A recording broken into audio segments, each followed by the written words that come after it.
This world has a higher meaning that transcends its worries, for nothing is true but those worries.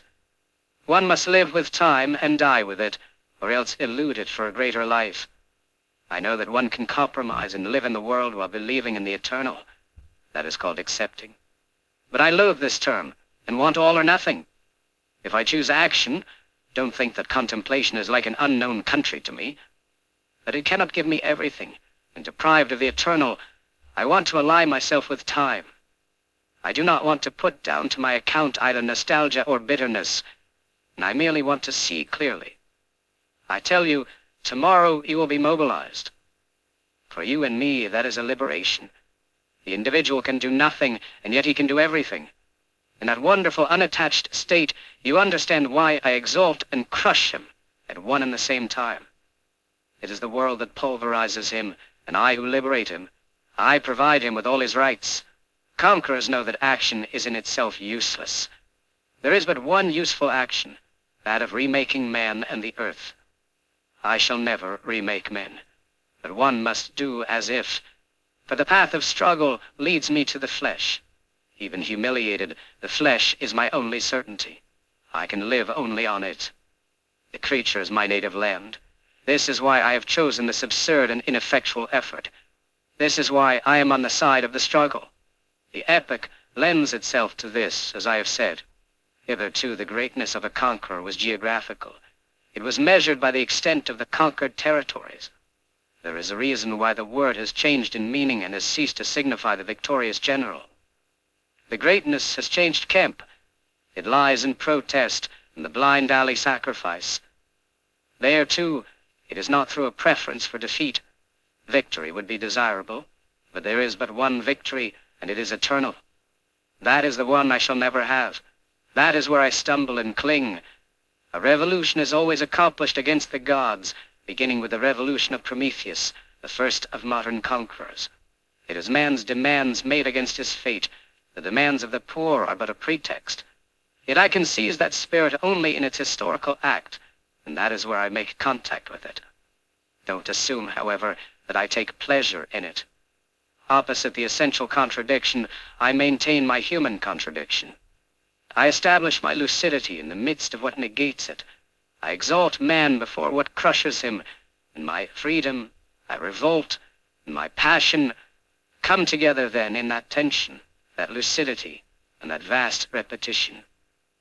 Yes, man is his own end, and he is his only end. If he aims to be something, it is in this life. Now, I know it only too well. Conquerors sometimes talk of vanquishing and overcoming, but it is always overcoming oneself that they mean. You are well aware of what that means. Every man has felt himself to be the equal of a god at certain moments. At least, this is the way it is expressed. But this comes from the fact that in a flash he felt the amazing grandeur of the human mind.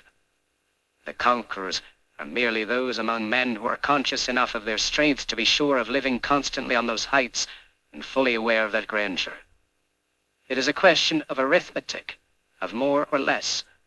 The conquerors are capable of the more, but they are capable of no more than man himself when he wants. This is why they never leave the human crucible, plunging into the seething soul of revolutions. There they find the creature mutilated, but they also encounter there the only values they like and admire, man and his silence. This is both their destitution and their wealth. There is but one luxury for them, that of human relations. How can one fail to realize that in this vulnerable universe, everything that is human and solely human assumes a more vivid meaning? Taut faces, threatened fraternity, such strong and chaste friendship among men, these are the true riches, because they are transitory. In their midst, the mind is most aware of its powers and limitations, that is to say, its efficacity. Some have spoken of genius. But genius is easy to say. I prefer the intelligence. It must be said that it can be magnificent then. It lights up this desert and dominates it. It knows its obligations and illustrates them. It will die at the same time as this body. But knowing this constitutes its freedom. We are not ignorant of the fact that all churches are against us. A heart so keyed up eludes the eternal, and all churches, divine or political, lay claim to the eternal. Happiness and courage, retribution or justice are secondary ends for them. It is a doctrine they bring, and one must subscribe to it. But I have no concern with ideas or with the eternal. The truths that come within my scope can be touched with the hand. I cannot separate from them. This is why you cannot base anything on me. Nothing of the conqueror lasts, not even his doctrines. At the end of all that, despite everything, is death. We know also that it ends everything. This is why those cemeteries all over Europe, which obsess some among us, are hideous. People beautify only what they love, and death repels us and tires our patience. It, too, is to be conquered. The last Carrara, a prisoner in Padua, emptied by the plague and besieged by the Venetians, ran screaming through the halls of his deserted palace. He was calling on the devil and asking him for death. This was a way of overcoming it, and it is likewise a mark of courage characteristic of the Occident to have made so ugly at places where death thinks itself honored. In the rebel's universe, death exalts injustice. It is the supreme abuse. Others, without compromising either, have chosen the eternal and denounced the illusion of this world. Their cemeteries smile amid numerous flowers and birds. That suits the conqueror and gives him a clear image of what he has rejected. He has chosen, on the contrary, the black iron fence or the potter's field. The best among the men of God occasionally are seized with fright, mingled with consideration and pity for minds that can live with such an image of their death. Yet those minds derive their strength and justification from this. Our fate stands before us, and we provoke him, less out of pride than out of awareness of our ineffectual condition. We, too, sometimes feel pity for ourselves. It is the only compassion that seems acceptable to us, a feeling that perhaps you hardly understand, and that seems to you scarcely virile. Yet the most daring among us are the ones who feel it. What we call the lucid ones virile, and we do not want a strength that is apart from lucidity. Let me repeat that these images do not propose moral codes and involve no judgments. They are sketches. They merely represent a style of life. The lover, the actor, or the adventurer plays the absurd, but equally well, if he wishes, the chaste man, the civil servant, or the president of the republic. It is enough to know and to mask nothing.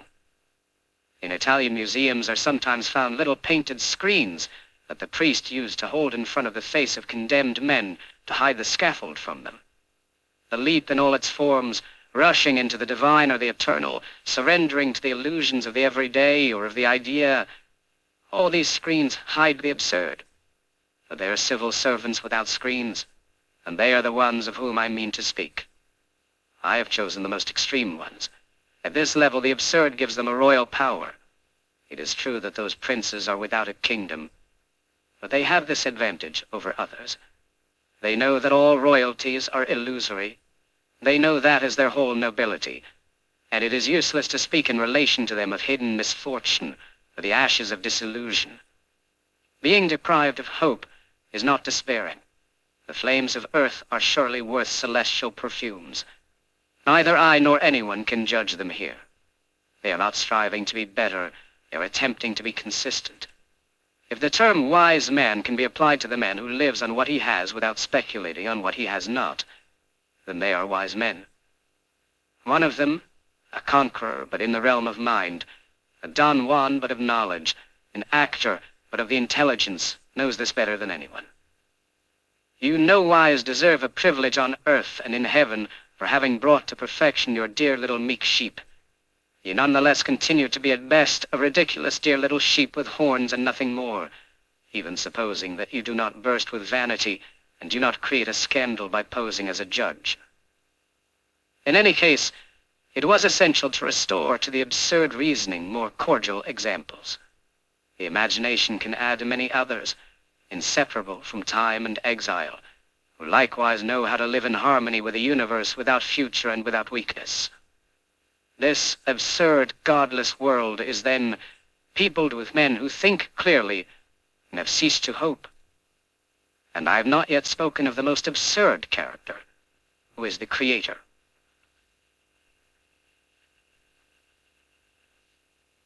Absurd creation, philosophy and fiction.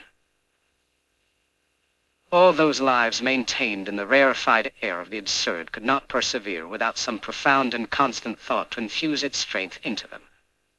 Right here, it can be only a strange feeling of fidelity. Conscious men have been seen to fulfill their task amid the most stupid of wars without considering themselves in contradiction. This is because it was essential to elude nothing. There is thus a metaphysical honor in enduring the world's absurdity. Conquest or play acting, multiple loves, absurd revolt are tributes that man pays to his dignity in a campaign in which he is defeated in advance. It is merely a matter of being faithful to the rule of the battle. That thought may suffice to sustain a mind. It has supported and still supports whole civilizations. War cannot be negated. One must live it or die of it. So it is with the absurd. It is a question of breathing with it, of recognizing its lessons and recovering their flesh. In this regard, the absurd joy par excellence is creation. Art and nothing but art, said Nietzsche. We have art in order not to die of the truth. In the experience that I am attempting to describe, and to stress on several modes, it is certain that a new torment arises whenever another dies. The childish chasing after forgetfulness, the appeal of satisfaction are now devoid of echo. But the constant tension that keeps man face to face with the world, the ordered delirium that urges him to be receptive to everything, leave him another fever. In this universe, the work of art is then the sole chance of keeping his consciousness and of fixing its adventures. Creating is living doubly. The groping, anxious quest of a Proust, his meticulous collecting of flowers, of wallpapers, and of anxieties, signifies nothing else. At the same time, it has no more significance than the continual and imperceptible creation in which the actor, the conqueror, and all absurd men indulge every day of their lives. All try their hands at miming, at repeating, and at recreating the reality that is theirs. We always end up by having the appearance of our truths. All existence for a man turned away from the eternal is but a vast mime under the mask of the absurd. Creation is the great mime. Such men know to begin with, and then their whole effort is to examine, to enlarge, and to enrich the ephemeral island on which they have just landed. But first they must know. For the absurd discovery coincides with a pause in which future passions are prepared and justified. Even men without a gospel have their Mount of Olives, and one must not fall asleep on theirs either. For the absurd man, it is not a matter of explaining and solving, but of experiencing and describing. Everything begins with lucid indifference. Describing. That is the last ambition of an absurd thought. Science, likewise, having reached the end of its paradoxes, ceases to propound and stops to contemplate and sketch the ever-virgin landscape of phenomena. The heart learns thus that the emotion delighting us when we see the world's aspects comes to us not from its depth, but from their diversity. Explanation is useless, but the sensation remains, and with it, the constant attractions of a universe inexhaustible in quantity. The place of the work of art can be understood at this point. It marks both the death of an experience and its multiplication. It is a sort of monotonous and passionate repetition of the themes already orchestrated by the world. The body, inexhaustible image on the pediment of temples, forms or colors, number or grief. It is therefore not indifferent, as a conclusion, to encounter once again the principal themes of this essay in the wonderful and childish world of the Creator. It would be wrong to see a symbol in it, and to think that the work of art can be considered at last as a refuge for the absurd. It is itself an absurd phenomenon, and we are concerned merely with its description. It does not offer an escape for the intellectual ailment. Rather, it is one of the symptoms of that ailment which reflects it throughout a man's whole thought. But for the first time it makes the mind get outside of itself and places it in opposition to others, not for it to get lost, but to show it clearly the blind path that all have entered upon. In the time of the absurd reasoning, creation follows indifference and discovery. It marks the point from which absurd passions spring and where the reasoning stops. Its place in this essay is justified in this way. It will suffice to bring to light a few themes common to the creator and the thinker in order to find in the work of art all the contradictions of thought involved in the absurd. Indeed, it is not so much identical conclusions that prove minds to be related as the contradictions that are common to them. So it is with thought and creation. I hardly need to say that the same anguish urges man to these two attitudes. This is where they coincide in the beginning. But among all the thoughts that start from the absurd, I have seen that very few remain within it. And through their deviations or infidelities, I have best been able to measure what belonged to the absurd. Similarly, I must wonder, is an absurd work of art possible? It would be impossible to insist too much on the arbitrary nature of the former opposition between art and philosophy. If you insist on taking it in too limited a sense, it is certainly false. If you mean merely that these two disciplines each have their peculiar climate, that is probably true, but remains vague. The only acceptable argument used to lie in the contradiction brought up between the philosopher enclosed within his system and the artist placed before his work. But this was pertinent for a certain form of art and of philosophy which we considered secondary here. The idea of an art detached from its creator is not only outmoded, it is false. In opposition to the artist, it is pointed out that no philosopher ever created several systems. But that is true insofar, indeed, as no artist ever expressed more than one thing under different aspects. The instantaneous perfection of art, the necessity for its renewal, this is true only through a preconceived notion. For the work of art likewise is a construction, and everyone knows how monotonous the great creators can be. For the same reason as the thinker, the artist commits himself and becomes himself in his work. That osmosis raises the most important of aesthetic problems. Moreover, to anyone who is convinced of the mind's singleness of purpose, nothing is more futile than these distinctions based on methods and objects. There are no frontiers between the disciplines that man sets himself for understanding and loving. They interlock, and the same anxiety merges them. It is necessary to state this to begin with. For an absurd work of art to be possible, thought in its most lucid form must be involved in it. But at the same time, thought must not be apparent except as the regulating intelligence. This paradox can be explained according to the absurd. The work of art is born of the intelligence's refusal to reason the concrete. It marks the triumph of the carnal. It is lucid thought that provokes it, but in that very act, that thought repudiates itself. It will not yield to the temptation of adding to what is described a deeper meaning that it knows to be illegitimate. The work of art embodies a drama of the intelligence, but it proves this only indirectly. The absurd work requires an artist conscious of these limitations and an art in which the concrete signifies nothing more than itself. It cannot be the end, the meaning, and the consolation of a life. Creating or not creating changes nothing. The absurd creator does not prize his work. He could repudiate it. He does sometimes repudiate it. And Abyssinia suffices for this, as in the case of Rimbaud. At the same time, a rule of aesthetics can be seen in this. The true work of art is always on the human scale. It is essentially the one that says less. There is a certain relationship between the global experience of the artist and the work that reflects that experience, between Wilhelm Meister and Goethe's maturity. That relationship is bad when the work aims to give the whole experience in the lace paper of an explanatory literature. That relationship is good when the work is but a piece cut out of experience, a facet of the diamond in which the inner luster is epitomized without being limited. In the first case, there is overloading and pretension to the eternal. In the second, a fecund work because of a whole implied experience, the wealth of which is suspected. The problem for the absurd artist is to acquire this savoir-vivre, which transcends savoir-faire. And in the end, the great artist under this climate is above all a great living being, it being understood that living in this case is just as much experiencing as reflecting. The work then embodies an intellectual drama. The absurd work illustrates thought's renouncing of its prestige and its resignation to being no more than the intelligence that works up appearances and covers with images what has no reason. If the world were clear, art would not exist. I'm not speaking here of the arts of form or color, in which description alone prevails in its splendid modesty. Expression begins where thought ends.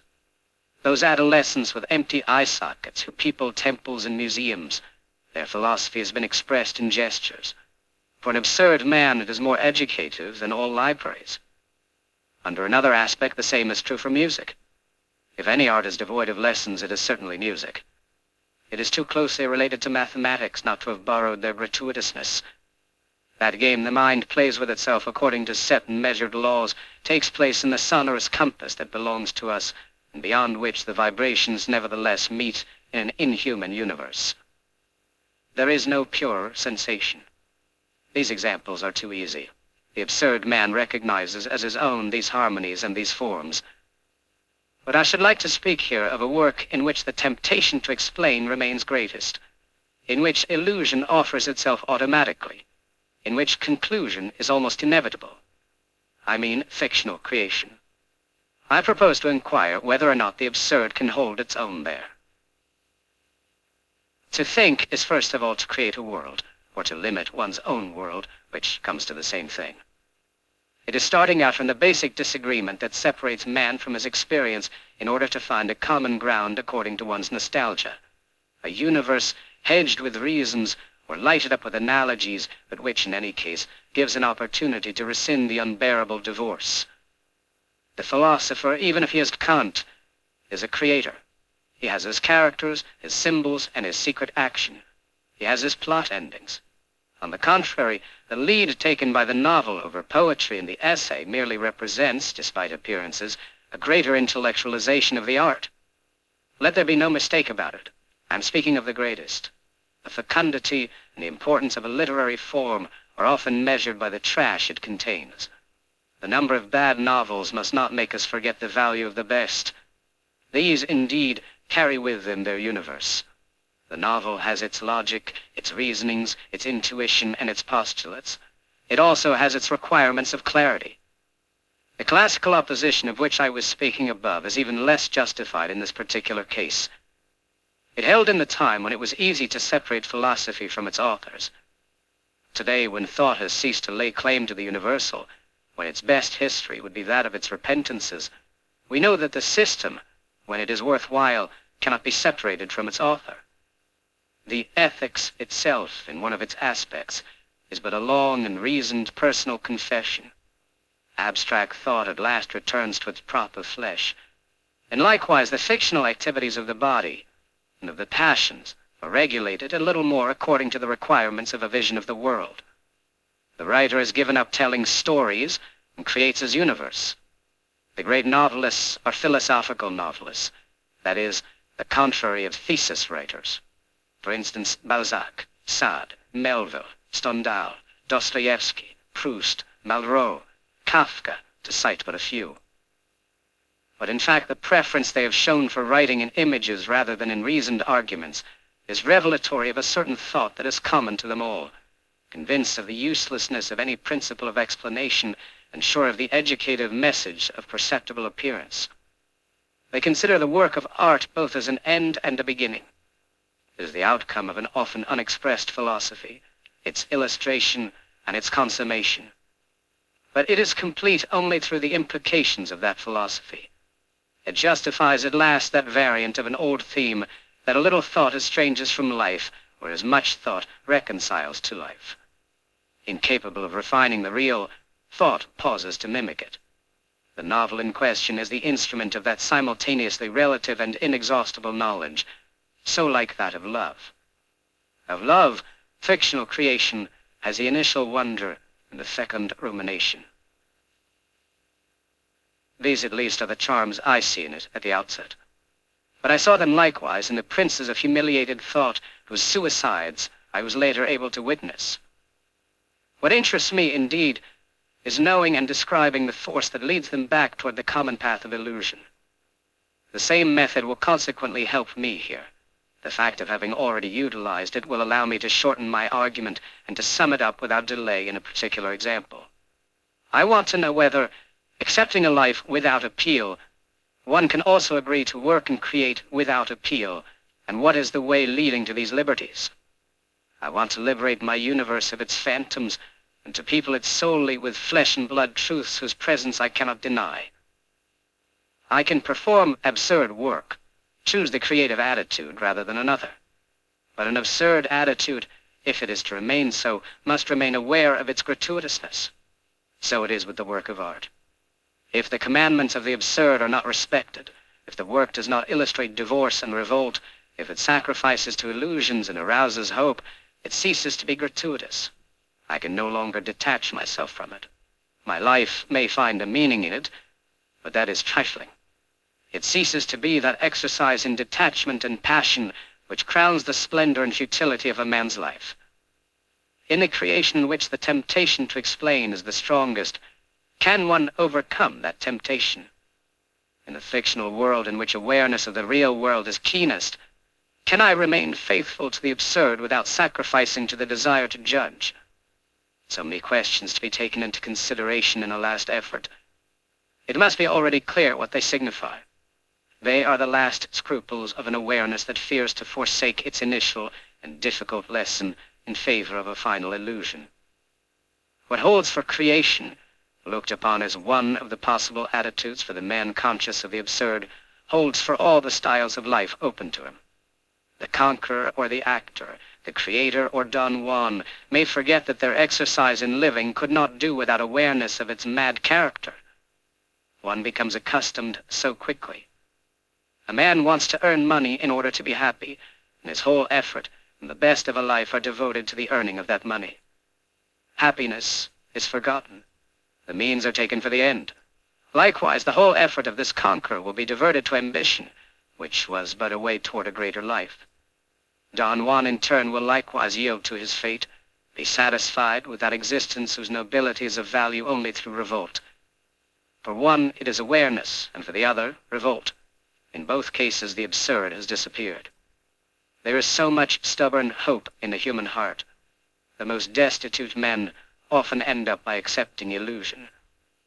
That approval prompted by the need for peace inwardly parallels the existential consent.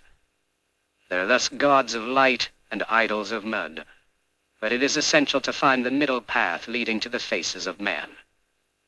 So far, the failures of the absurd exigence have best informed us as to what it is. In the same way, if we are to be informed, it will suffice to notice that fictional creation can present the same ambiguity as certain philosophies. Hence, I can choose as illustration a work comprising everything that denotes awareness of the absurd, having a clear starting point and a lucid climate. Its consequences will enlighten us. If the absurd is not respected in it, we shall know by what expedient illusion enters in. A particular example, a theme, a creator's fidelity, will suffice then. This involves the same analysis that has already been made at greater length. I shall examine a favorite theme of Dostoevsky. I might just as well have studied other works, but in this work the problem is treated directly, in the sense of nobility and emotion, as to the existential philosophies already discussed. This parallelism serves my purpose. Kirillov. All of Dostoevsky's heroes question themselves as to the meaning of life. In this they are modern. They do not fear ridicule. What distinguishes modern sensibility from classical sensibility is that the latter thrives on moral problems and the former on metaphysical problems.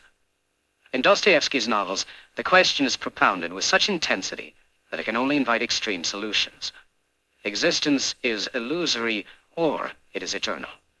If Dostoevsky were satisfied with this inquiry, he would be a philosopher. But he illustrates the consequences that such intellectual pastimes may have in a man's life, and in this regard he is an artist. Among those consequences, his attention is arrested particularly by the last one, which he himself calls logical suicide in his Diary of a Writer.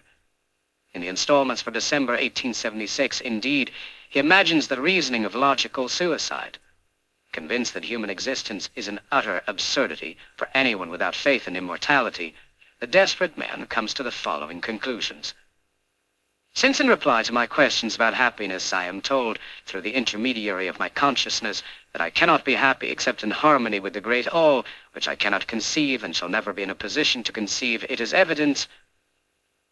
Since finally in this connection I assume both the role of the plaintiff and that of the defendant, of the accused and of the judge, and since I consider this comedy perpetrated by nature altogether stupid, and since I even deem it humiliating for me to deign to play it, in my indisputable capacity of plaintiff and defendant, of judge and accused, I condemn that nature which, with such impudent nerve, brought me into being in order to suffer.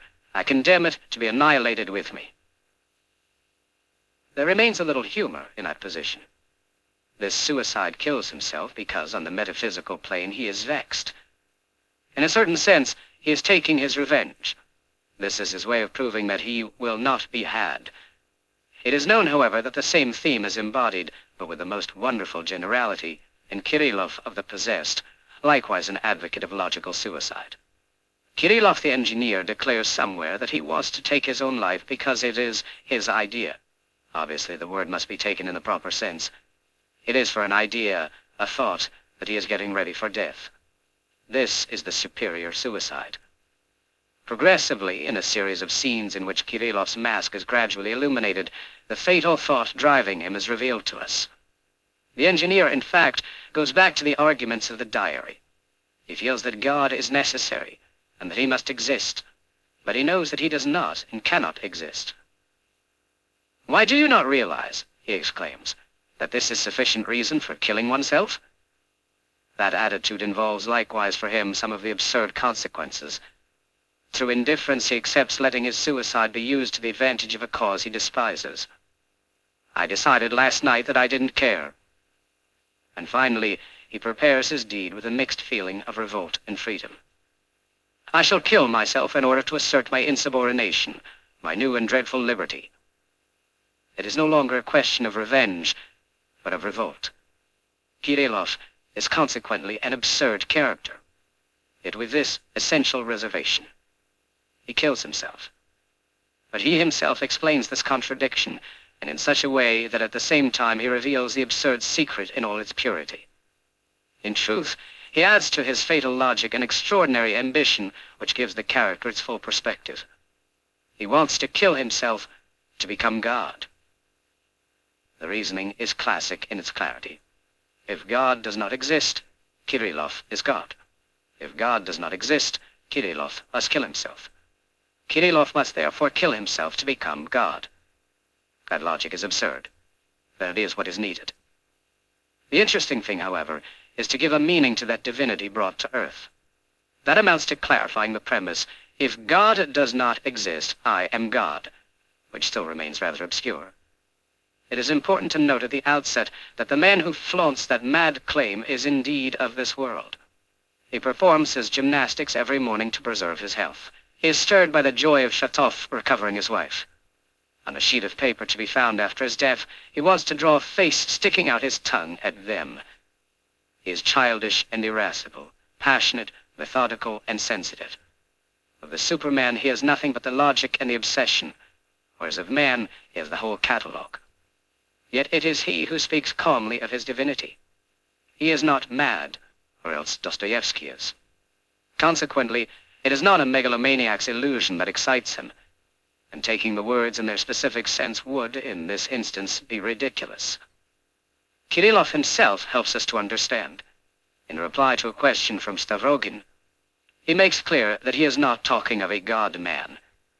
It might be thought that this springs from concern to distinguish himself from Christ, but in reality, it is a matter of annexing Christ. Kirillov, in fact, fancies for a moment that Jesus at his death did not find himself in paradise. He found out then that his torture had been useless.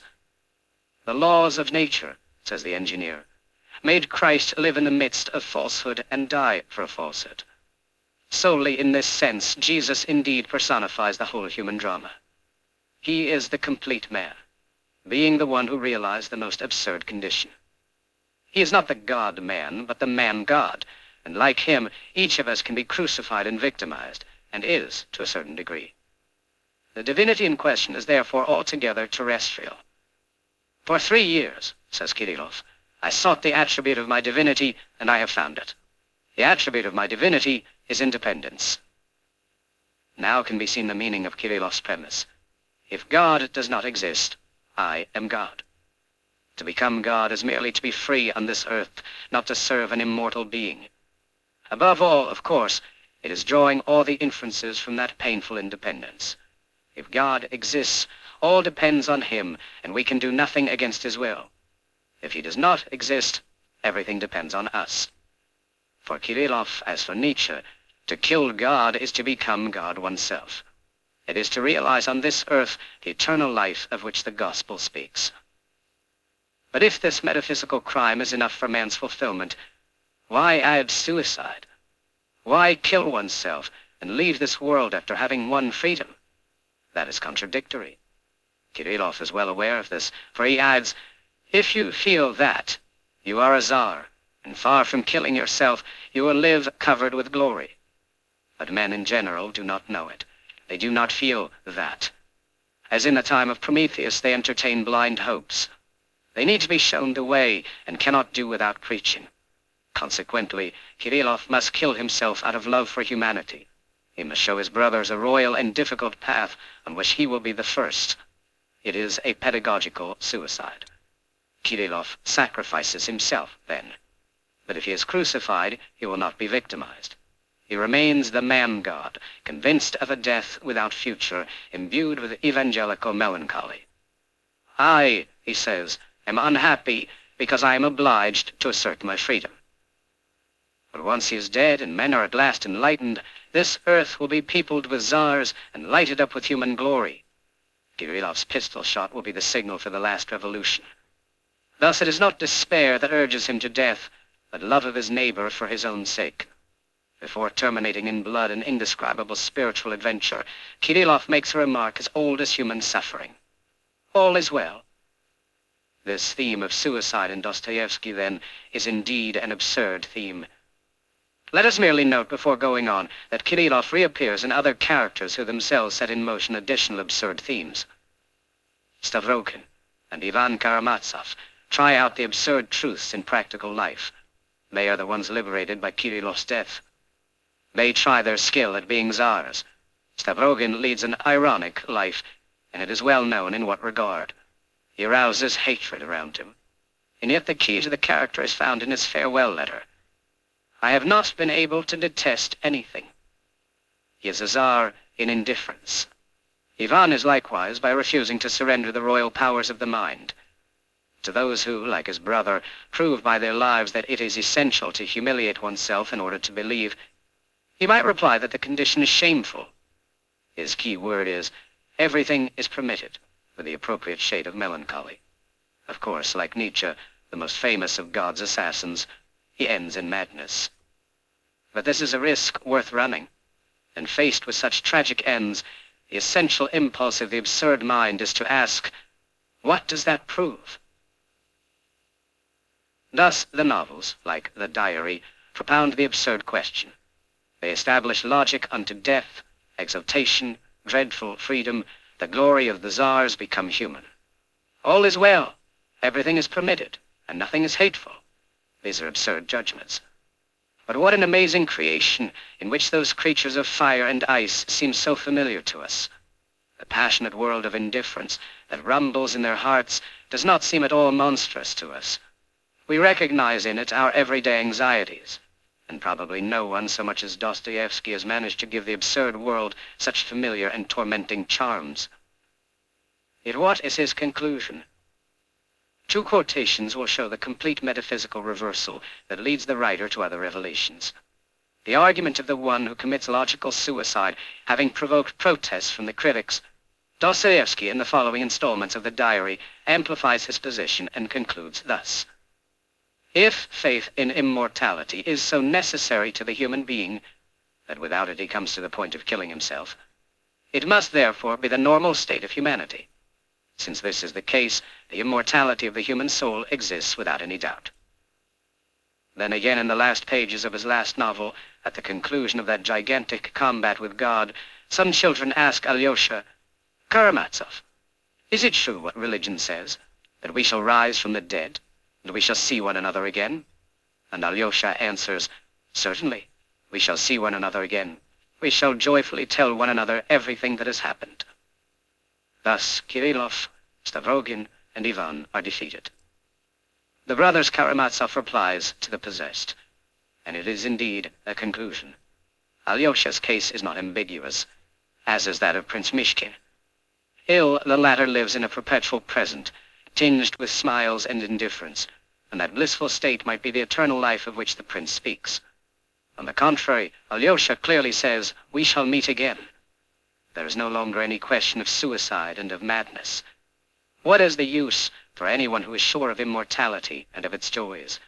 Man exchanges his divinity for happiness. We shall joyfully tell one another everything that has happened. Thus again, Kirillov's pistol rang out somewhere in Russia, but the world continued to cherish its blind hopes. Men did not understand that. Consequently, it is not an absurd novelist addressing us, but an existential novelist. Here, too, the leap is touching and gives its nobility to the art that inspires it. It is a stirring acquiescence, riddled with doubts, uncertain and ardent. Speaking of the brothers Karamazov, Dostoevsky wrote, "The chief question that will be pursued throughout this book is the very one from which I have suffered consciously or unconsciously all life long, the existence of God." It is hard to believe that a novel sufficed to transform into joyful certainty the suffering of a lifetime. One commentator correctly pointed out that Dostoevsky is on Ivan's side, and that the affirmative chapters took 3 months of effort, whereas what he called the blasphemies were written in 3 weeks in a state of excitement. There is not one of his characters who does not have that thorn in the flesh, who does not aggravate it or seek a remedy for it in sensation or immortality. In any case, let us remain with this doubt. Here is a work which, in a chiaroscuro more gripping than the light of day, permits us to seize man's struggle against his hopes. Having reached the end, the creator makes his choice against his characters. That contradiction thus allows us to make a distinction. It is not an absurd work that is involved here, but a work that propounds the absurd problem. Dostoevsky's reply is humiliation, shame, according to Stavrokin. An absurd work, on the contrary, does not provide a reply. That is the whole difference. Let us note this carefully in conclusion. What contradicts the absurd in that work is not its Christian character, but rather its announcing a future life. It is possible to be Christian and absurd. There are examples of Christians who do not believe in a future life. In regard to the work of art, it should therefore be possible to define one of the directions of the absurd analysis that could have been anticipated in the preceding pages. It leads to propounding the absurdity of the gospel. It throws light upon this idea, fertile in repercussions, that convictions do not prevent incredulity. On the contrary, it is easy to see that the author of The Possessed, familiar with these paths, in conclusion took a quite different way. The surprising reply of the creator to his characters, of Dostoevsky to Kirillov, can indeed be summed up thus: existence is illusory and it is eternal. Ephemeral creation. At this point I perceive, therefore, that hope cannot be eluded forever, and that it can beset even those who wanted to be free of it. This is the interest I find in the works discussed up to this point. I could, at least in the realm of creation, list some truly absurd works. But everything must have a beginning. The object of this quest is a certain fidelity. The Church has been so harsh with heretics only because she deemed that there is no worse enemy than a child who has gone astray. But the record of Gnostic effronteries and the persistence of Manichaean currents have contributed more to the construction of orthodox dogma than all the prayers. With due allowance, the same is true of the absurd. One recognizes one's course by discovering the paths that stray from it. At the very conclusion of the absurd reasoning, in one of the attitudes dictated by its logic, it is not a matter of indifference to find hope coming back in under one of its most touching guises. That shows the difficulty of the absurd ascesis. Above all, it shows the necessity of unfailing alertness, and thus confirms the general plan of this essay. But if it is still too early to list absurd works, at least a conclusion can be reached as to the creative attitude, one of those which can complete absurd existence. Art can never be so well served as by a negative thought. Its dark and humiliated proceedings are as necessary to the understanding of a great work as black is to white. To work and create for nothing, to sculpture in clay, to know that one's creation has no future, to see one's work destroyed in a day while being aware that fundamentally this has no more importance than building for centuries, This is the difficult wisdom that absurd thought sanctions. Performing these two tasks simultaneously, negating on the one hand and magnifying on the other, is the way open to the absurd creator. He must give the void its colors. This leads to a special conception of the work of art.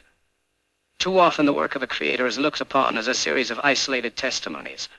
Thus, artist and man of letters are confused. A profound thought is in a constant state of becoming. It adopts the experience of a life and assumes its shape. Likewise, a man's sole creation is strengthened in its successive and multiple aspects, his works. One after another, they complement one another, correct or overtake one another, contradict one another too. If something brings creation to an end, it is not the victorious and illusory cry of the blinded artist.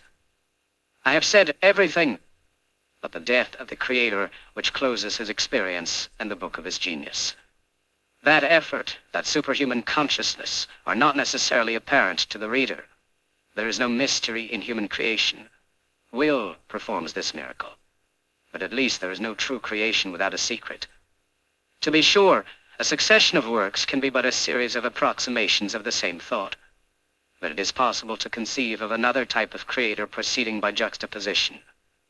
Their works may seem to be devoid of interrelations. To a certain degree, they are contradictory.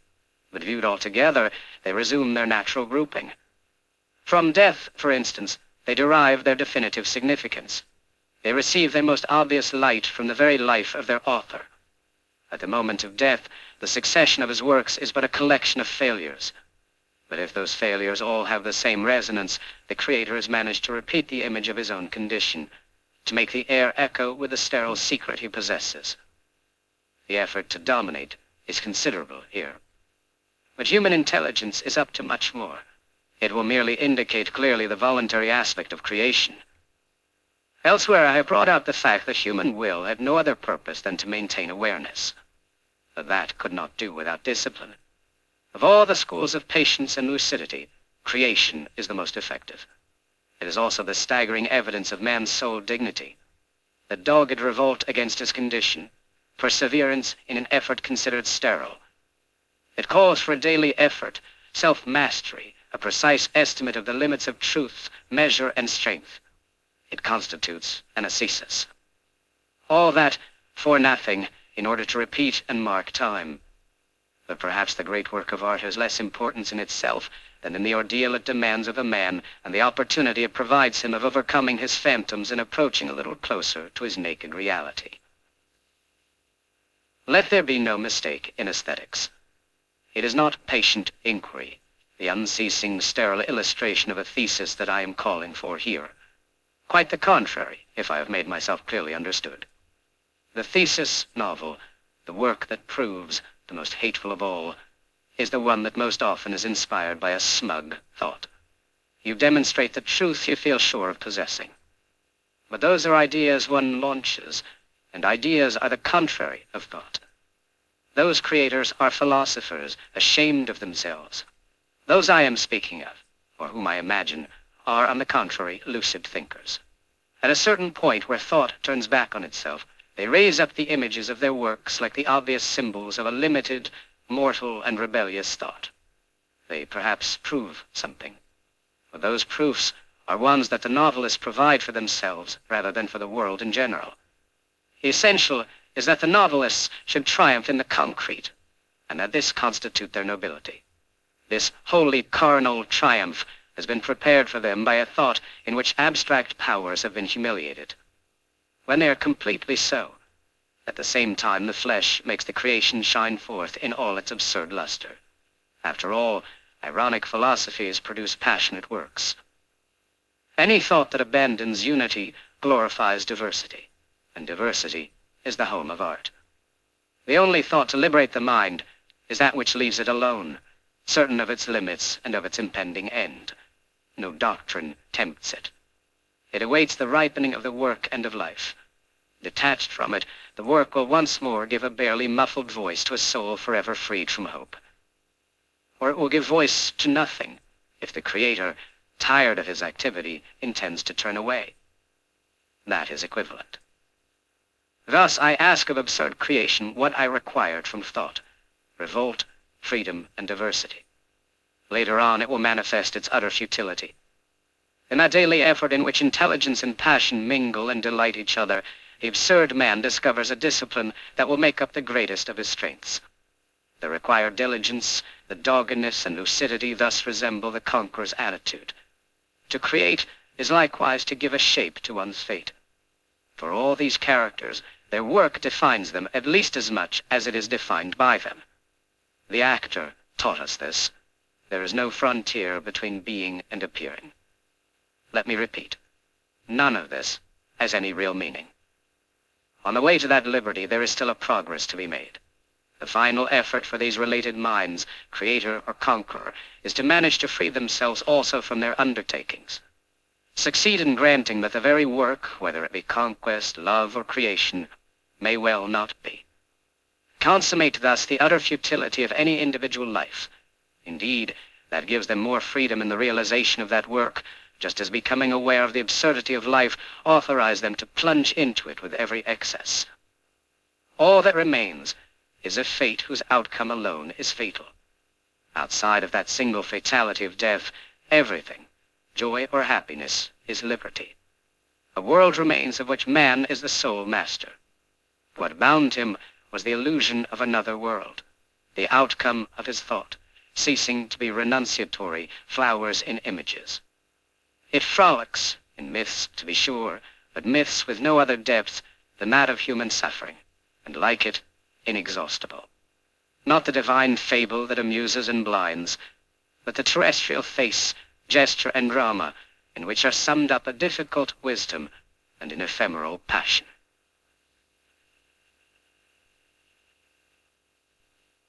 The myth of Sisyphus. The gods had condemned Sisyphus to ceaselessly rolling a rock to the top of a mountain, whence the stone would fall back of its own weight. They had thought with some reason that there is no more dreadful punishment than futile and hopeless labor. If one believes Homer, Sisyphus was the wisest and most prudent of mortals. According to another tradition, however, he was disposed to practice the profession of highwayman. I see no contradiction in this. Opinions differ as to the reasons why he became the futile laborer of the underworld. To begin with, he is accused of a certain levity in regard to the gods. He stole their secrets. Aegina, the daughter of Aesopus, was carried off by Jupiter. The father was shocked by that disappearance and complained to Sisyphus. He, who knew of the abduction, offered to tell about it on condition that Aesopus would give water to the citadel of Corinth. To the celestial thunderbolts he preferred the benediction of water. He was punished for this in the underworld. Homer tells us also that Sisyphus had put death in chains. Pluto could not endure the sight of his deserted, silent empire. He dispatched the god of war, who liberated death from the hands of her conqueror. It is also said that Sisyphus, being near to death, rashly wanted to test his wife's love. He ordered her to cast his unburied body into the middle of the public square. Sisyphus woke up in the underworld, and there, annoyed by an obedience so contrary to human love, he obtained from Pluto permission to return to earth in order to chastise his wife. But when he had seen again the face of this world, enjoyed water and sun, warm stones and the sea, he no longer wanted to go back to the infernal darkness. Recalls, signs of anger, warnings were of no avail. Many years more he lived facing the curve of the gulf, the sparkling sea, and the smiles of earth. A decree of the gods was necessary. Mercury came and seized the impudent man by the collar, and snatching him from his joys, led him forcibly back to the underworld, where his rock was ready for him. You have already grasped that Sisyphus is the absurd hero. He is, as much through his passions as through his torture. His scorn of the gods, his hatred of death, and his passion for life won him that unspeakable penalty in which the whole being is exerted toward accomplishing nothing. This is the price that must be paid for the passions of this earth. Nothing is told us about Sisyphus in the underworld. Myths are made for the imagination to breathe life into them. As for this myth, one sees merely the whole effort of a body straining to raise the huge stone, to roll it and push it up a slope 100 times over. One sees the face screwed up, the cheek tight against the stone, the shoulder bracing the clay-covered mass, the foot wedging it, the fresh start with arms outstretched, the wholly human security of 2 earth-clotted hands. At the very end of his long effort, measured by skyless space and time without depth, the purpose is achieved. Then Sisyphus watches the stone rush down in a few moments toward that lower world, whence he will have to push it up again toward the summit. He goes back down to the plain. It is during that return, that pause, that Sisyphus interests me. A face that toils so close to stones is already stone itself. I see that man going back down with a heavy yet measured step toward the torment of which he will never know the end. That hour, like a breathing space which returns as surely as his suffering, that is the hour of consciousness. At each of those moments, where he leaves the heights and gradually sinks toward the layers of the gods, he is superior to his fate. He is stronger than his rock. If this myth is tragic, that is because its hero is conscious. Where would his torture be, indeed, if at every step the hope of succeeding upheld him? The workman of today works every day in his life at the same tasks, and this fate is no less absurd. But it is tragic only at the rare moments when it becomes conscious. Sisyphus, proletarian of the gods, powerless and rebellious, knows the whole extent of his wretched condition. It is what he thinks of during his descent. The lucidity that was to constitute his torture at the same time crowns his victory. There is no fate that cannot be surmounted by scorn. If the descent is thus sometimes performed in sorrow, it can also take place in joy. This word is not too much. Again I fancy Sisyphus returning toward his rock, and the sorrow was in the beginning. When the images of earth cling too tightly to memory, when the call of happiness becomes too insistent, it happens that melancholy rises in man's heart. This is the rock's victory. This is the rock itself.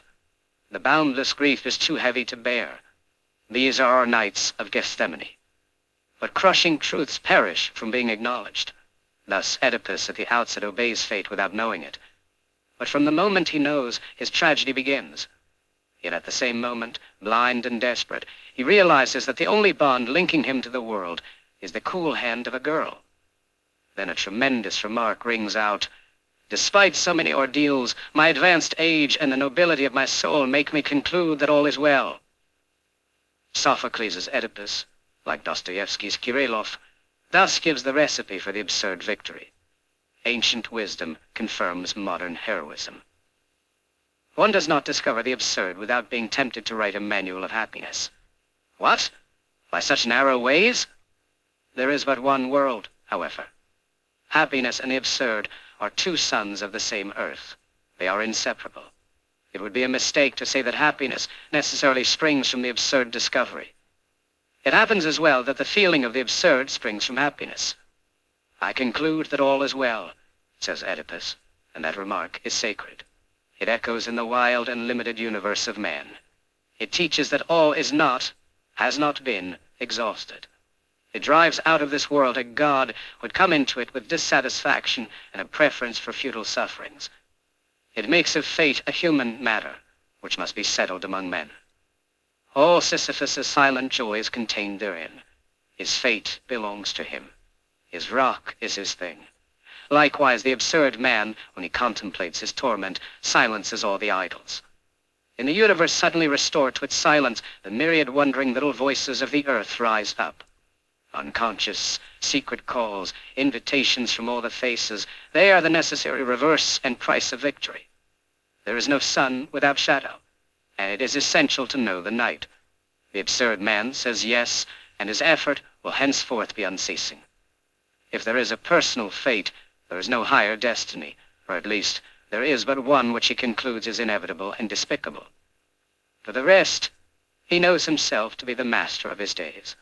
At that subtle moment when man glances backward over his life, Sisyphus returning toward his rock, in that slight pivoting, he contemplates that series of unrelated actions which becomes his fate, created by him, combined under his memory's eye, and soon sealed by his death.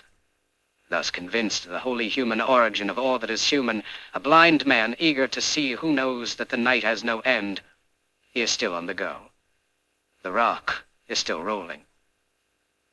I leave Sisyphus at the foot of the mountain. One always finds one's burden again. But Sisyphus teaches the higher fidelity that negates the gods and raises rocks. He too concludes that all is well. This universe henceforth, without a master, seems to him neither sterile nor futile. Each atom of that stone, each mineral flake of that night-filled mountain, in itself forms a world. The struggle itself towards the heights is enough to fill a man's heart. One must imagine Sisyphus happy.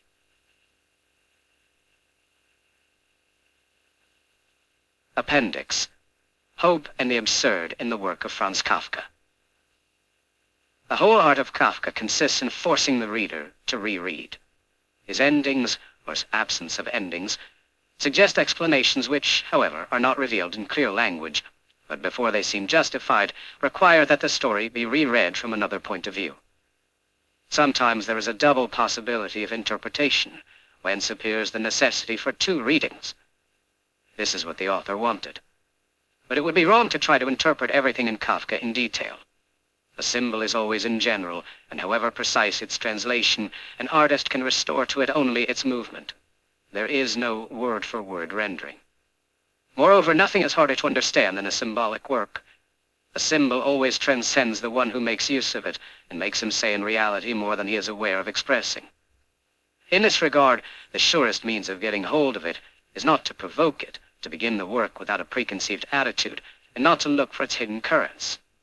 For Kafka in particular, it is fair to agree to his rules, to approach the drama through its externals and the novel through its form. At first glance, and for a casual reader, they are disturbing adventures that carry off quaky and dogged characters into pursuit of problems they never formulate.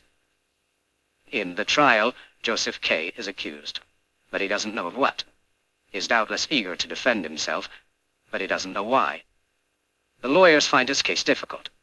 Meanwhile, he does not neglect to love, to eat, or to read his paper. Then he is judged. But the courtroom is very dark. He doesn't understand much. He merely assumes that he is condemned, but to what he barely wonders. At times he suspects just the same, and he continues living. Some time later, two well-dressed and polite gentlemen come to get him and invite him to follow them. Most courteously, they lead him into a wretched suburb, put his head on the stone, and slit his throat. Before dying, the condemned man says merely, "Like a dog." You see that it is hard to speak of a symbol in a tale whose most obvious quality just happens to be naturalness. But naturalness is a hard category to understand. There are works in which the event seems natural to the reader, but there are others, rarer to be sure, in which the character considers natural what happens to him. By an odd but obvious paradox, the more extraordinary the character's adventures are, the more noticeable will be the naturalness of the story. It is in proportion to the divergence we feel between the strangeness of a man's life and the simplicity with which that man accepts it.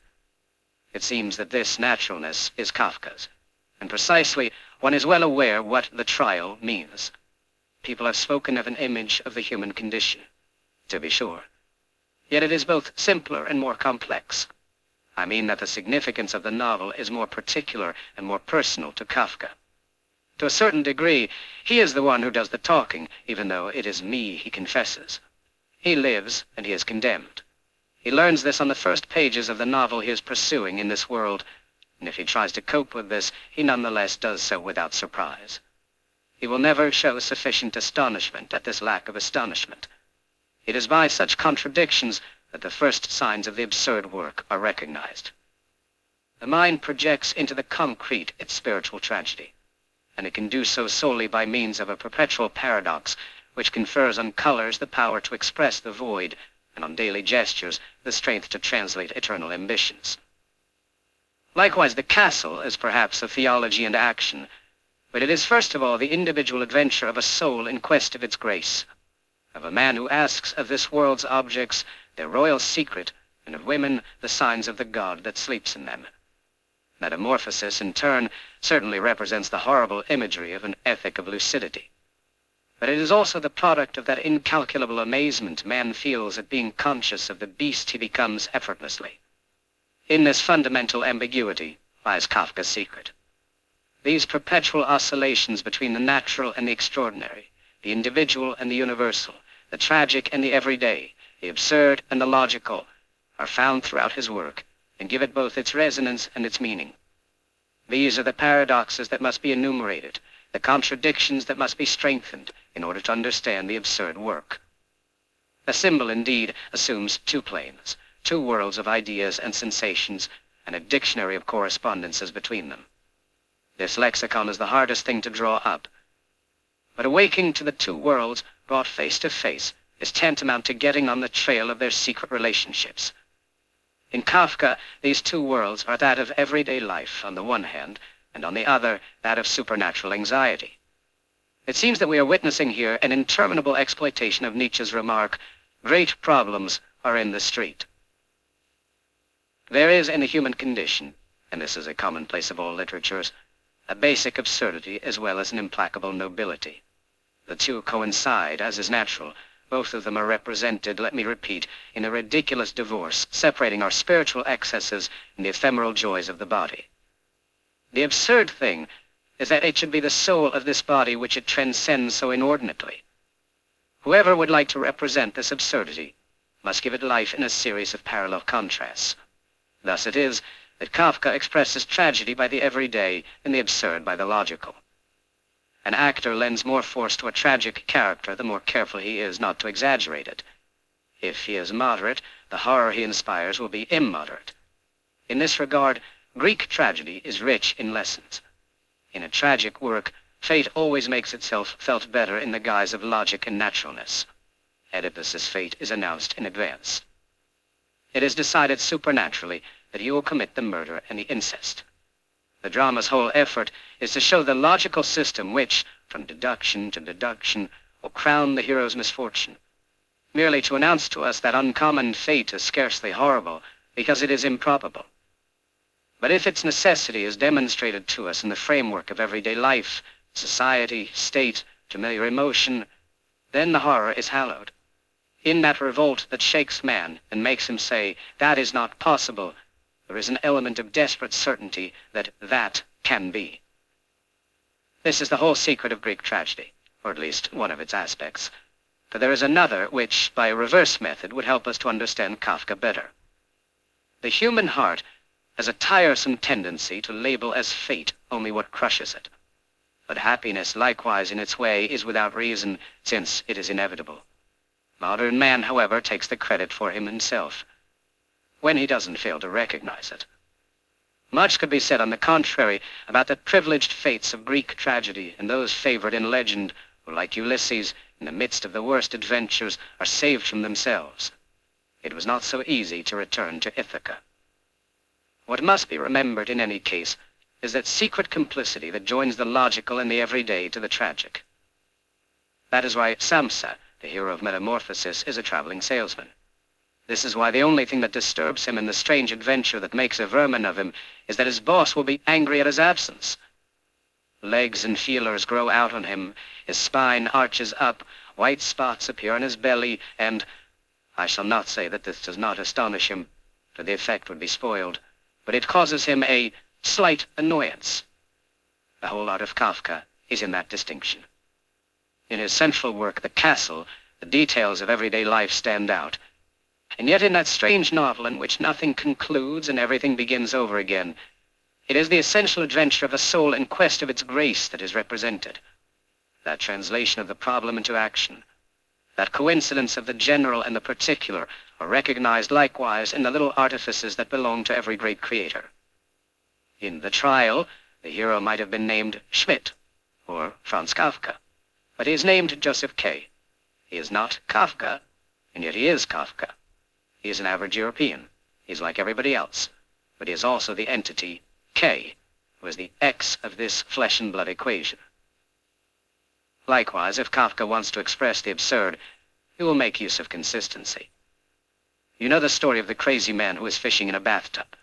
A doctor with ideas as to psychiatric treatments asked him if they were biting, to which he received the harsh reply, "Of course not, you fool, since this is a bathtub." That story belongs to the Baroque type, but in it can be grasped quite clearly to what a degree the absurd effect is linked to an excess of logic. Kafka's world is in truth an indescribable universe in which man allows himself the tormenting luxury of fishing in a bathtub, knowing that nothing will come of it. Consequently, I recognize here a work that is absurd in its principles.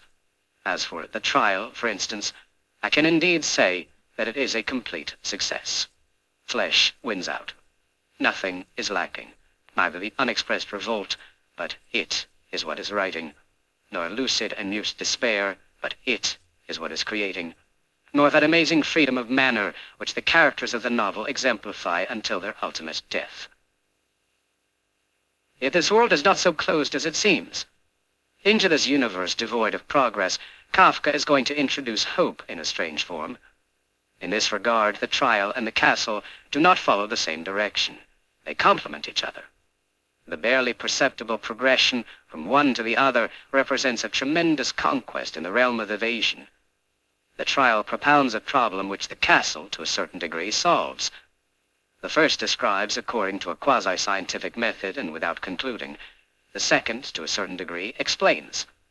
The trial diagnoses, and the castle imagines a treatment. But the remedy proposed here does not cure. It merely brings the malady back into normal life. It helps to accept it. In a certain sense, let us think of Kierkegaard, it makes people cherish it. The land surveyor K cannot imagine another anxiety than the one that is tormenting him. The very people around him become attached to that void and that nameless pain, as if suffering assumed in this case a privileged aspect. How I need you, Frida says to K. How forsaken I feel, since knowing you, when you are not with me. This subtle remedy that makes us love what crushes us and makes hope spring up in a world without issue, this sudden leap through which everything is changed, is the secret of the existential revolution and of the castle itself.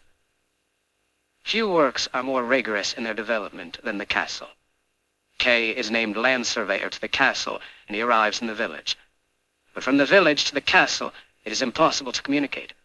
For hundreds of pages, K persists in seeking his way, makes every advance, uses trickery and expedients, never gets angry, and with disconcerting goodwill tries to assume the duties entrusted to him. Each chapter is a new frustration, and also a new beginning. It is not logic, but consistent method. The scope of that insistence constitutes the work's tragic quality.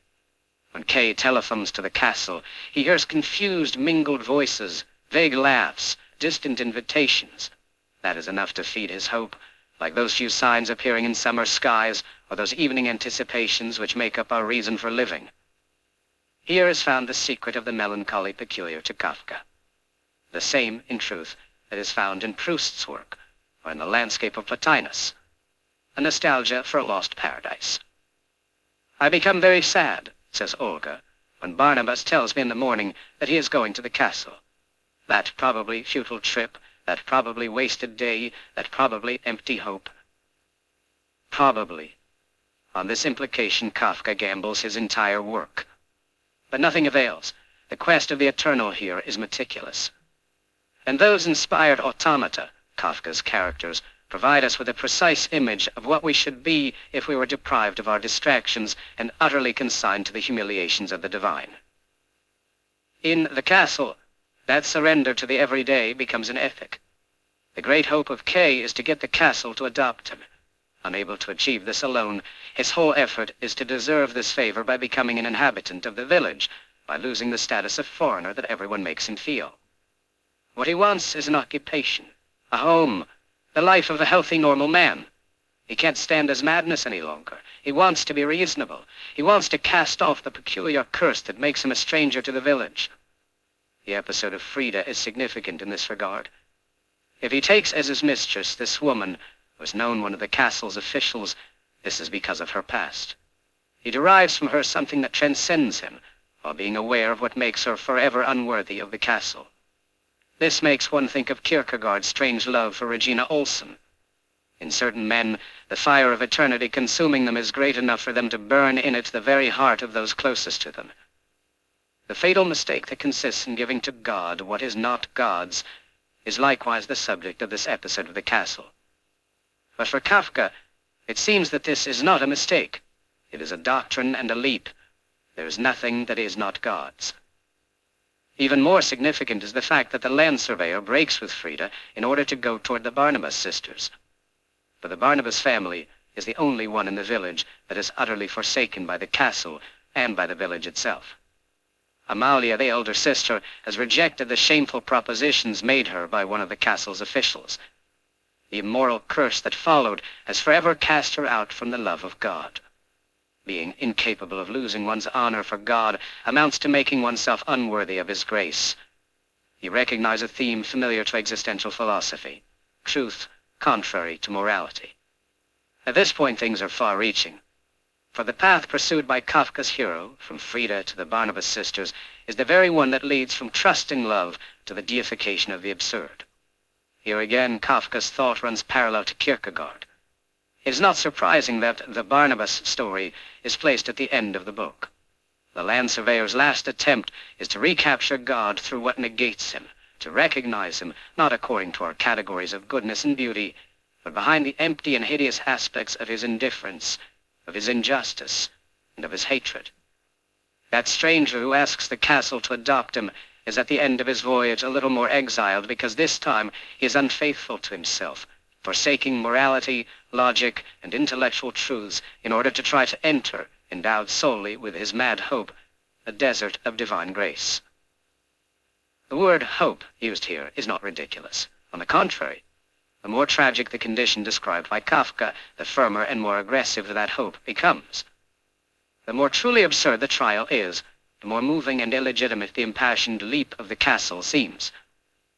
But we find here again in a pure state the paradox of existential thought, as it is expressed, for instance, by Kierkegaard. Earthly hope must be killed. Only then can one be saved by true hope, which can be translated: one has to have written the trial to undertake the castle. Most of those who have spoken of Kafka have indeed defined his work as a desperate cry with no recourse left to man. But this calls for review. There is hope and hope. To me, the optimistic work of Henri Bordeaux seems peculiarly discouraging. This is because it has nothing for the discriminating. Malraux's thought, on the other hand, is always bracing. But in these two cases, neither the same hope nor the same despair is at issue. I see merely that the absurd work itself may lead to the infidelity I want to avoid. The work, which was but an ineffectual repetition of a sterile condition, a lucid glorification of the ephemeral, becomes here a cradle of illusions. It explains. It gives a shape to hope. The creator can no longer divorce himself from it. It is not the tragic game it was to be. It gives a meaning to the author's life. It is strange in any case that works of related inspiration, like those of Kafka, Kierkegaard, or Chestov, those, in short, of existential novelists and philosophers completely oriented toward the absurd and its consequences, should in the long run lead to that tremendous cry of hope. They embrace the God that consumes them. It is through humility that hope enters in. For the absurd of this existence assures them a little more of supernatural reality. If the course of this life leads to God, there is an outcome after all, and the perseverance, the insistence with which Kierkegaard, Chestov, and Kafka's heroes repeat their itineraries are special warrant of the uplifting power of that certainty. Kafka refuses his God moral nobility, evidence, virtue, coherence, but only the better to fall into his arms. The absurd is recognized, accepted, and man is resigned to it, but from then on, we know that it has ceased to be the absurd. Within the limits of the human condition, what greater hope than the hope that allows an escape from that condition? As I see once more, existential thought in this regard, and contrary to current opinion, is steeped in a vast hope. The very hope which at the time of early Christianity and the spreading of the good news inflamed the ancient world. But in that leap that characterizes all existential thought, in that insistence, in that surveying of a divinity devoid of surface, how can one fail to see the mark of a lucidity that repudiates itself? It is merely claimed that this is pride abdicating to save itself. Such a repudiation would be fecund, but this does not change that. The moral value of lucidity cannot be diminished in my eyes by calling it sterile like all pride. For a truth, also, by its very definition, is sterile. All facts are. In a world where everything is given and nothing is explained, the fecundity of a value or of a metaphysic is a notion devoid of meaning. In any case, you see here in what tradition of thought Kafka's work takes its place. It would indeed be intelligent to consider as inevitable the progression leading from the trial to the castle.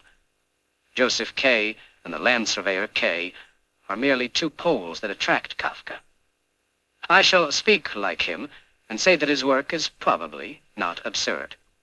But that should not deter us from seeing its nobility and universality. They come from the fact that he managed to represent so fully the everyday passage from hope to grief, and from desperate wisdom to intentional blindness. His work is universal. A really absurd work is not universal, to the extent to which it represents the emotionally moving face of man fleeing humanity, deriving from his contradictions reasons for believing, reasons for hoping from his fecund despairs, and calling life his terrifying apprenticeship in death. It is universal because its inspiration is religious. As in all religions, man is freed of the weight of his own life. But if I know that, if I can even admire it, I also know that I am not seeking what is universal, but what is true. The two may well not coincide. This particular view will be better understood if I say that truly hopeless thought just happens to be defined by the opposite criteria, and that the tragic work might be the work that, after all future hope is exiled, describes the life of a happy man. The more exciting life is, the more absurd is the idea of losing it. This is perhaps the secret of that proud aridity felt in Nietzsche's work. In this connection, Nietzsche appears to be the only artist to have derived the extreme consequences of an aesthetic of the absurd, inasmuch as his final message lies in a sterile and conquering lucidity and an obstinate negation of any supernatural consolation. The proceeding should nevertheless suffice to bring out the capital importance of Kafka in the framework of this essay. Here we are carried to the confines of human thought. In the fullest sense of the word, it can be said that everything in that work is essential. In any case, it propounds the absurd problem altogether.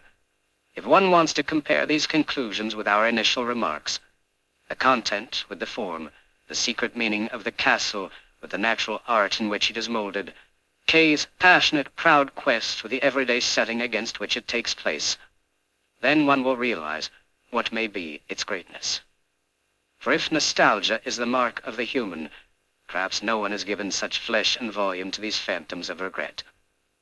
But at the same time will be sensed what exceptional nobility the absurd work calls for, which is perhaps not found here. If the nature of art is to bind the general to the particular, ephemeral eternity of a drop of water to the play of its lights, it is even truer to judge the greatness of the absurd writer by the distance he is able to introduce between these two worlds. His secret consists in being able to find the exact point where they meet in their greatest disproportion. And to tell the truth, this geometrical locus of man and the inhuman is seen everywhere by the pure in heart. If Faust and Don Quixote are eminent creations of art, this is because of the immeasurable nobilities they point out to us with their earthly hands. Yet a moment always comes when the mind negates the truths that those hands can touch. A moment comes when the creation ceases to be taken tragically. It is merely taken seriously. Then man is concerned with hope. But that is not his business. His business is to turn away from subterfuge. Yet this is just what I find at the conclusion of the vehement proceedings Kafka institutes against the whole universe. His unbelievable verdict is this hideous and upsetting world in which the very moles dare to hope.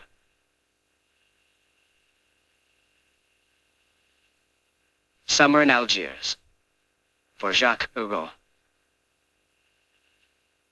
The loves we share with a city are often secret loves. Old walled towns like Paris, Prague, and even Florence are closed in on themselves, and hence limit the world that belongs to them. But Algiers, together with certain other privileged places, such as cities on the sea, opens to the sky like a mouth or a wound. In Algiers, one loves the commonplaces. The sea at the end of every street, a certain volume of sunlight, the beauty of the race. And as always, in that unashamed offering, there is a secret fragrance. In Paris, it is possible to be homesick for space and the beating of wings. Here, at least, man is gratified in every wish, and sure of his desires, can at least measure his possessions. Probably one has to live in Algiers for some time in order to realize how paralyzing an excess of nature's bounty can be. There is nothing here for whoever would learn, educate himself, or better himself. This country has no lessons to teach. It neither promises nor affords glimpses. It is satisfied to give, but in abundance. It is completely accessible to the eyes, and you know it the moment you enjoy it. Its pleasures are without remedy, and its joys without hope. Above all, it requires clairvoyant souls, that is, without solace. It insists upon one's performing an act of lucidity as one performs an act of faith. Strange country that gives the man it nourishes both his splendor and his misery. It is not surprising that the sensual riches granted to a sensitive man of these regions should coincide with the most extreme destitution. No truth fails to carry with it its bitterness. How can one be surprised, then, if I never feel more affection for the face of this country than amid its poorest men? During their entire youth, men find here a life in proportion to their beauty, and later on, the downhill slope and obscurity. They wagered on the flesh, but knowing they were to lose. In Algiers, whoever is young and alive finds sanctuary and occasion for triumphs everywhere. In the bay, the sun, the red and white games on the seaward terraces, the flowers and sports stadiums, the cool-legged girls. But for whoever has lost his youth, there is nothing to cling to and nowhere where melancholy can escape itself. Elsewhere, Italian terraces, European cloisters, or the profile of the Provençal hills, all places where man can flee as humanity and gently liberate himself from himself. But everything here calls for solitude and the blood of young men. Goethe on his deathbed calls for light, and this is a historic remark. At Belcourt and Bab el Oued, old men seated in the depths of cafes listen to the bragging of young men with plastered hair.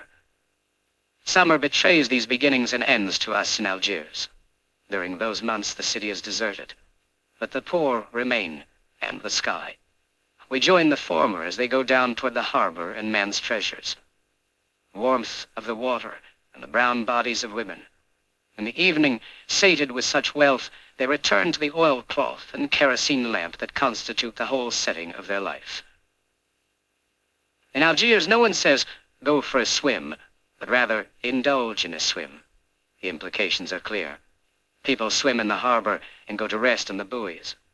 Anyone who passes near a buoy where a pretty girl already is sunning herself shouts to his friends, I tell you it's a seagull.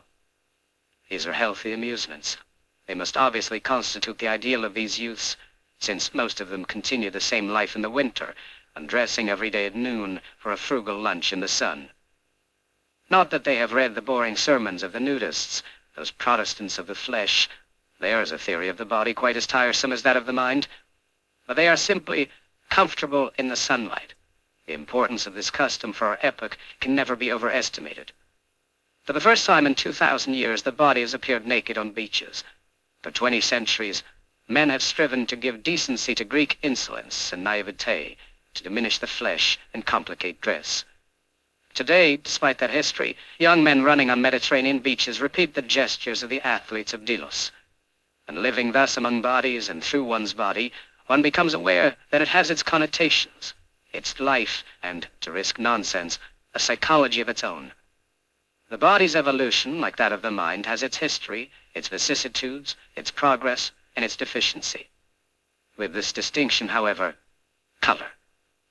When you frequent the beach in summer, you become aware of a simultaneous progression of all skins, from white to golden to tanned, ending up in a tobacco color which marks the extreme limit of the effort of transformation of which the body is capable. Above the harbor stands the set of white cubes of the Kasbah. When you're at water level, against the sharp white background of the Arab town, the bodies describe a copper-colored frieze. And as the month of August progresses and the sun grows, the white of the houses becomes more blinding and skins take on a darker warmth. How can one fail to participate then in that dialogue of stone and flesh in tune with the sun and seasons? The whole morning has been spent in diving, in bursts of laughter amid splashing water, in vigorous paddles around the red and black freighters, those from Norway with all the scents of wood, those that come from Germany full of the smell of oil, those that go up and down the coast and smell of wine and old casks. At the hour when the sun overflows from every corner of the sky at once, the orange canoe loaded with brown bodies brings us home in a mad race. And when, having suddenly interrupted the cadenced beat of the double paddle's bright-colored wings, we glide slowly in the calm water of the inner harbor, how can I fail to feel that I am piloting, through the smooth waters, a savage cargo of gods, in whom I recognize my brothers? But at the other end of the city summer is already offering us, a way of contrast, its other riches. I mean its silence and its boredom. That silence is not always of the same quality, depending on whether it springs from the shade or the sunlight. There is the silence of noon on the Place du Gouvernement. In the shade of the trees surrounding it, Arabs sell for 5 sous glasses of iced lemonade flavored with orange flowers. Their cry, "Cool, cool," can be heard across the empty square. After their cry, silence again falls under the burning sun. In the vendor's jug, the ice moves, and I can hear its tinkle. There is the silence of the siesta. In the streets of the Marine, in front of the dirty barber shops, it can be measured in the melodious buzzing of flies behind the hollow reed curtains. Elsewhere in the Moorish cafes of the Casbah, the body is silent, unable to tear itself away, to leave the glass of tea and rediscover time with the pulsing of its own blood. But above all, there is the silence of summer evenings. Those brief moments when day topples into night must be peopled with secret signs and summons for my Algiers to be so closely linked to them. When I spend some time far from that town, I imagine its twilights as promises of happiness. On the hills above the city, there are paths among the mastics and olive trees, and toward them my heart turns at such moments. I see flights of black birds rise against the green horizon. In the sky, suddenly divested of its sun, something relaxes. A whole little nation of red clouds stretches out until it is absorbed in the air. Almost immediately afterward appears the first star that had been seen taking shape and consistency in the depth of the sky. And then suddenly, all-consuming night. What exceptional quality do the fugitive Algerian evenings possess to be able to release so many things in me? I haven't time to tire of that sweetness they leave on my lips before it has disappeared into night. Is this the secret of its persistence?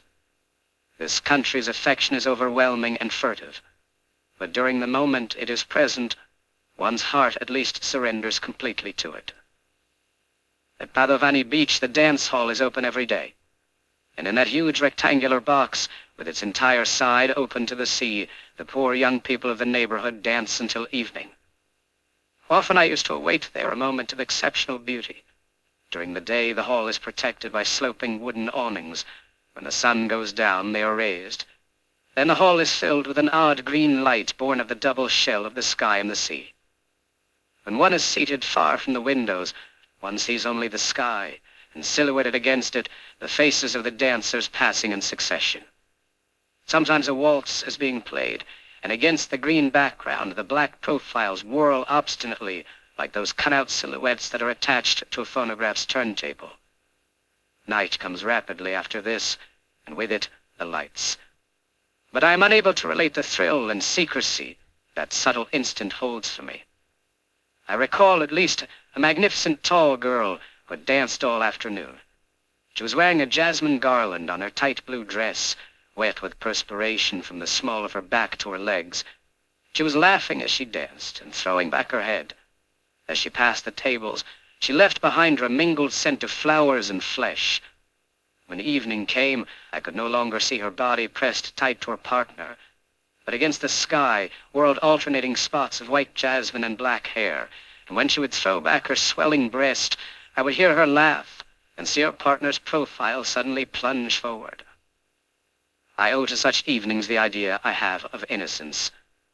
In any case, I learned not to separate these creatures bursting with violent energy from the sky where their desires whirl. In the neighborhood movies in Algiers, peppermint lozenges are sometimes sold with, stamped in red, all that is necessary to the awakening of love. 1.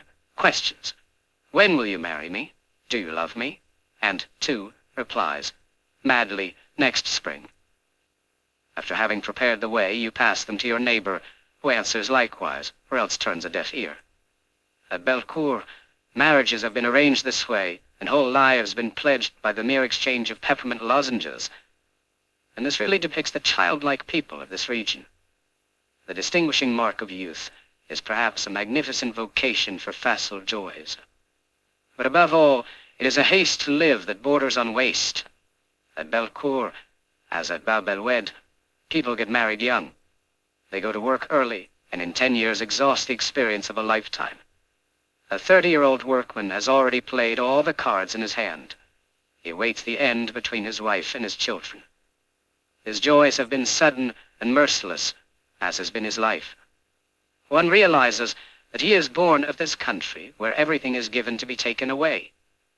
In that plenty and profusion, life follows the sweep of great passions, sudden, exacting, and generous. It is not to be built up, but to be burned up. Stopping to think and becoming better are out of the question. The notion of hell, for instance, is merely a funny joke here. Such imaginings are allowed only to the very virtuous. And I really think that virtue is a meaningless word in all Algeria. Not that these men lack principles. They have their code, and a very special one. You are not disrespectful to your mother. You see that your wife is respected in the street. You show consideration for a pregnant woman. You don't double up on an adversary because that looks bad. Whoever does not observe these elementary commandments is not a man, and the question is decided. This strikes me as fair and strong. There are still many of us who automatically observe this code of the street, the only disinterested one I know. But at the same time, the shopkeeper's ethics are unknown. I've always seen faces around me filled with pity at the sight of a man between two policemen. And before knowing whether the man had stolen, killed his father, or was merely a nonconformist, they would say, "The poor fellow," or else with a hint of admiration, "He's a pirate, all right." They are races born for pride in life. They are the ones that nourish the strangest vocation for boredom. It is also among them that the attitude toward death is the most repulsive. Aside from sensual pleasure, the amusements of this race are among the silliest. A society of bowlers and association banquets, the 3-franc movies and parish feasts have for years provided the recreation of those over 30. Algiers Sundays are among the most sinister. How then could this race, devoid of spirituality, clothe in myths the profound horror of its life? Everything related to death is either ridiculous or hateful here. This populace without religion and without idols dies alone after having lived in a crowd. I know no more hideous spot than the cemetery on Boulevard Bru, opposite one of the most beautiful landscapes in the world. An accumulation of bad taste among the black fencings allows a dreadful melancholy to rise from the spot where death shows her true likeness. Everything fades, say the heart-shaped ex-votos, except memory. And all insist on that paltry eternity provided us cheaply by the hearts of those who loved us. The same words fit all despairs. Addressed to the dead man, they speak to him in the second person. Our memory will never forsake you. Lugubrious pretense which attributes a body and desires to what is at best a black liquid. Elsewhere, amid a deadly profusion of marble flowers and birds, this bold assertion: "Never will your grave be without flowers." But never fear, the inscription surrounds a gilded stucco bouquet, very time-saving for the living, like those immortelles which owe their pompous name to the gratitude of those who still jump onto moving buses. Inasmuch as it is essential to keep up with the times, the classic warbler is sometimes replaced by an astounding pearl airplane piloted by a silly angel, who, without regard for logic, is provided with an impressive pair of wings. Yet how to bring out that these images of death are never separated from life? Here the values are closely linked. The favorite joke of Algerian undertakers, when driving an empty hearse, is to shout, "Want a ride, sister?" 20 pretty girls they meet on the way. There is no objection to seeing a symbol in this, even if somewhat untoward. It may seem blasphemous, likewise, to reply to the announcement of a death while winking one's left eye, "Poor fellow, he'll never sing again." Or like that woman of Oran who had never loved her husband, "God gave him to me, and God has taken him from me." But all in all, I see nothing sacred in death, and am well aware, on the other hand, of the distance there is between fear and respect. Everything here suggests the horror of dying in a country that invites one to live, and yet it is under the very walls of this cemetery that the young of Belcourt have their assignations and that the girls offer themselves to kisses and caresses. I am well aware that such a race cannot be accepted by all. Here intelligence has no place as in Italy. This race is indifference to the mind. It has a cult for and admiration of the body, whence its strength, its innocent cynicism, and a puerile vanity, which explains why it is so severely judged. It is commonly blamed for its mentality, that is, a way of seeing and of living. And it is true that a certain intensity of life is inseparable from injustice. Yet here is a race without past, without tradition, and yet not without poetry, but a poetry whose quality I know well, harsh, carnal, far from tenderness, that of their very sky, the only one in truth to move me and bring me inner peace. The contrary of a civilized nation is a creative nation. I have the mad hope that, without knowing it perhaps, these barbarians lounging on beaches are actually modeling the image of a culture in which the greatness of man will at last find its true likeness. This race, wholly cast into its present, lives without myths, without solace. It has put all its possessions on this earth, and therefore remains without defense against death. All the gifts of physical beauty have been lavished on it, and with them the strange avidity that always accompanies that wealth without future. Everything that is done here shows a horror of stability and a disregard for the future. People are in haste to live, and if an art were to be born here, it would obey that hatred of permanence that made the Dorians fashion their first column in wood. And yet, yes, one can find measure as well as excess in the violent and keen face of this race, in this summer sky with nothing tender in it, before which all truths can be uttered, and on which no deceptive divinity has traced the signs of hope or of redemption. Between this sky and these faces turned toward it, nothing on which to hang a mythology, a literature, an ethic, or religion, but stones, flesh, stars, and those truths the hand can touch. To feel one's attachment to a certain region, one's love for a certain group of men, to know that there is always a spot where one's heart will feel at peace, these are many certainties for a single human life. And yet this is not enough. But at certain moments everything yearns for that spiritual home. Yes, we must go back there. There indeed. Is there anything odd in finding on earth that union that Plotinus longed for? Unity is expressed here in terms of sun and sea. The heart is sensitive to it through a certain savor of flesh, which constitutes its bitterness and its grandeur. I learn that there is no superhuman happiness, no eternity outside the sweep of days. These paltry and essential belongings, these relative truths, are the only ones to stir me. As for the others, the ideal truths, I have not enough soul to understand them. Not that one must be an animal, but I find no meaning in the happiness of angels. I know simply that this sky will last longer than I. And what shall I call eternity, except what will continue after my death? I'm not expressing here the creature's satisfaction with this condition. It is quite a different matter. It is not always easy to be a man, still less to be a pure man. But being pure is recovering that spiritual home where one can feel the world's relationship, where one's pulse beats coincide with the violent throbbing of the 2 o'clock sun. It is well known that one's native land is always recognized at the moment of losing it. For those who are too uneasy about themselves, their native land is the one that negates them. I should not like to be brutal or seem extravagant, but after all, what negates me in this life is first of all what kills me. Everything that exalts life at the same time increases its absurdity. In the Algerian summer, I learned that one thing only is more tragic than suffering, and that is the life of a happy man. But it may be also the way to a greater life, because it leads to not cheating. Many, in fact, feign love of life to evade love itself. They try their skill at enjoyment and at indulging in experiences. But this is illusory. It requires a rare vocation to be a sensualist. The life of a man is fulfilled without the aid of his mind, with its backward and forward movements, at one and the same time its solitude and its presences.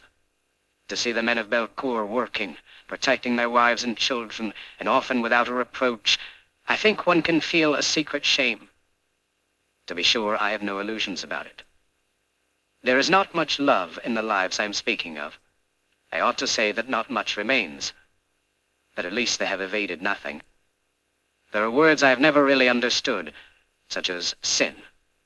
Yet I believe these men have never sinned against life. For if there's a sin against life, it consists perhaps not so much in despairing of life as in hoping for another life and in eluding the implacable grandeur of this life. These men have not cheated. Gods of summer they were at 20 by their enthusiasm for life, and they still are, deprived of all hope. I've seen 2 of them die. They were full of horror, but silent. It is better thus. From Pandora's box, where all the ills of humanity swarmed, the Greeks drew out hope after all the others, as the most dreadful of all. I know no more stirring symbol. For contrary to the general belief, hope equals resignation, and to live is not to resign oneself. This, at least, is the bitter lesson of Algerian summers. But already the season is wavering, and summer totters. The first September rains, after such violence and hardening, are like the liberated earth's first tears, as if for a few days this country tried its hand at tenderness. Yet at the same period the carob trees cover all of Algeria with a scent of love. In the evening, or after the rain, the whole earth, its womb moist with a seed redolent of bitter almond, rests after having given herself to the sun all summer long. And again that scent hallows the union of man and earth, and awakens in us the only really virile love in this world, ephemeral and noble. 1936.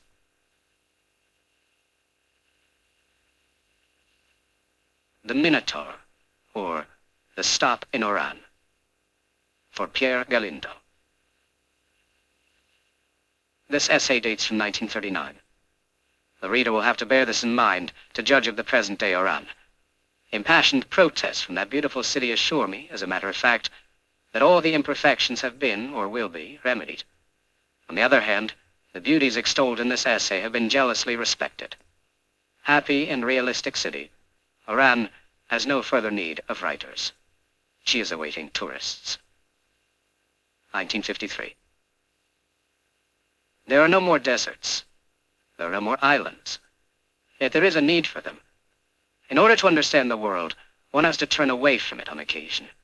In order to serve men better, one has to hold them at a distance for a time. But where can one find the solitude necessary to vigor, a deep breath in which the mind collects itself and courage gauges its strength? There remain big cities. Simply, certain conditions are required. The cities Europe offers us are too full of the din of the past. A practiced ear can make out the flapping of wings, fluttering of souls. The giddy whirl of centuries, of revolutions, of fame can be felt there. There one cannot forget that the Occident was forged in a series of uproars. All that does not make for enough silence. Paris is often a desert for the heart, but at certain moments from the heights of Père Lachaise there blows a revolutionary wind that suddenly fills that desert with flags and fallen glories. So it is with certain Spanish towns, with Florence or with Prague. Salzburg would be peaceful without Mozart.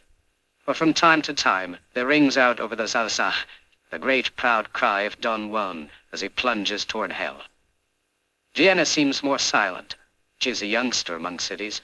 Her stones are no older than 3 centuries, and their youth is ignorant of melancholy. But Vienna stands at a crossroads of history. Around her echoes the clash of empires. Certain evenings when the sky is suffused with blood, the stone horses on the ring monuments seem to take wing. In that fleeting moment when everything is reminiscent of power and history, can be distinctly heard, under the charge of the Polish squadrons, the crashing fall of the Ottoman Empire. That does not make for enough silence either. To be sure, it is just that solitude amid others that men come looking for in European cities, at least men with a purpose in life. There they can choose their company, take it or leave it. How many minds have been tempered in the trip between their hotel room and the old stones of the Ile Saint-Louis? It is true that others have died there of isolation. As for the first, at any rate, there they found their reasons for growing and asserting themselves. They were alone, and they weren't alone. Centuries of history and beauty, the ardent testimony of 1,000 lives of the past accompanied them along the Seine, and spoke to them both of traditions and of conquests. but their youth urged them to invite such company. There come periods, when it is unwelcome. "It's between us two," exclaims Rastignac, facing the vast mustiness of Paris. "Two, yes, but that is still too many." The desert itself has assumed significance. It has been glutted with poetry. For all the world's sorrows, it is a hallowed spot. But at certain moments, the heart wants nothing so much as spots devoid of poetry. Descartes, planning to meditate, chose his desert, the most mercantile city of his era. There he found his solitude and the occasion for perhaps the greatest of our virile poems. The first precept was never to accept anything as true unless I knew it to be obviously so. It is possible to have less ambition and the same nostalgia, but during the last 3 centuries, Amsterdam has spawned museums. In order to flee poetry and yet recapture the peace of stones, other deserts are needed, other spots without soul and without reprieve. Oran is one of these. The street. I've often heard the people of Oran complain, "There is no interesting circle." No, indeed. You wouldn't want one. A few right-thinking people tried to introduce the customs of another world into this desert, faithful to the principle that it is impossible to advance art or ideas without grouping together. The result is such that the only instructive circles remain those of poker players, boxing enthusiasts, bowlers, and the local associations. There at least the unsophisticated prevails. After all, there exists a certain nobility that does not lend itself to the lofty. It is sterile by nature. And those who want to find it leave the circles and go out into the street.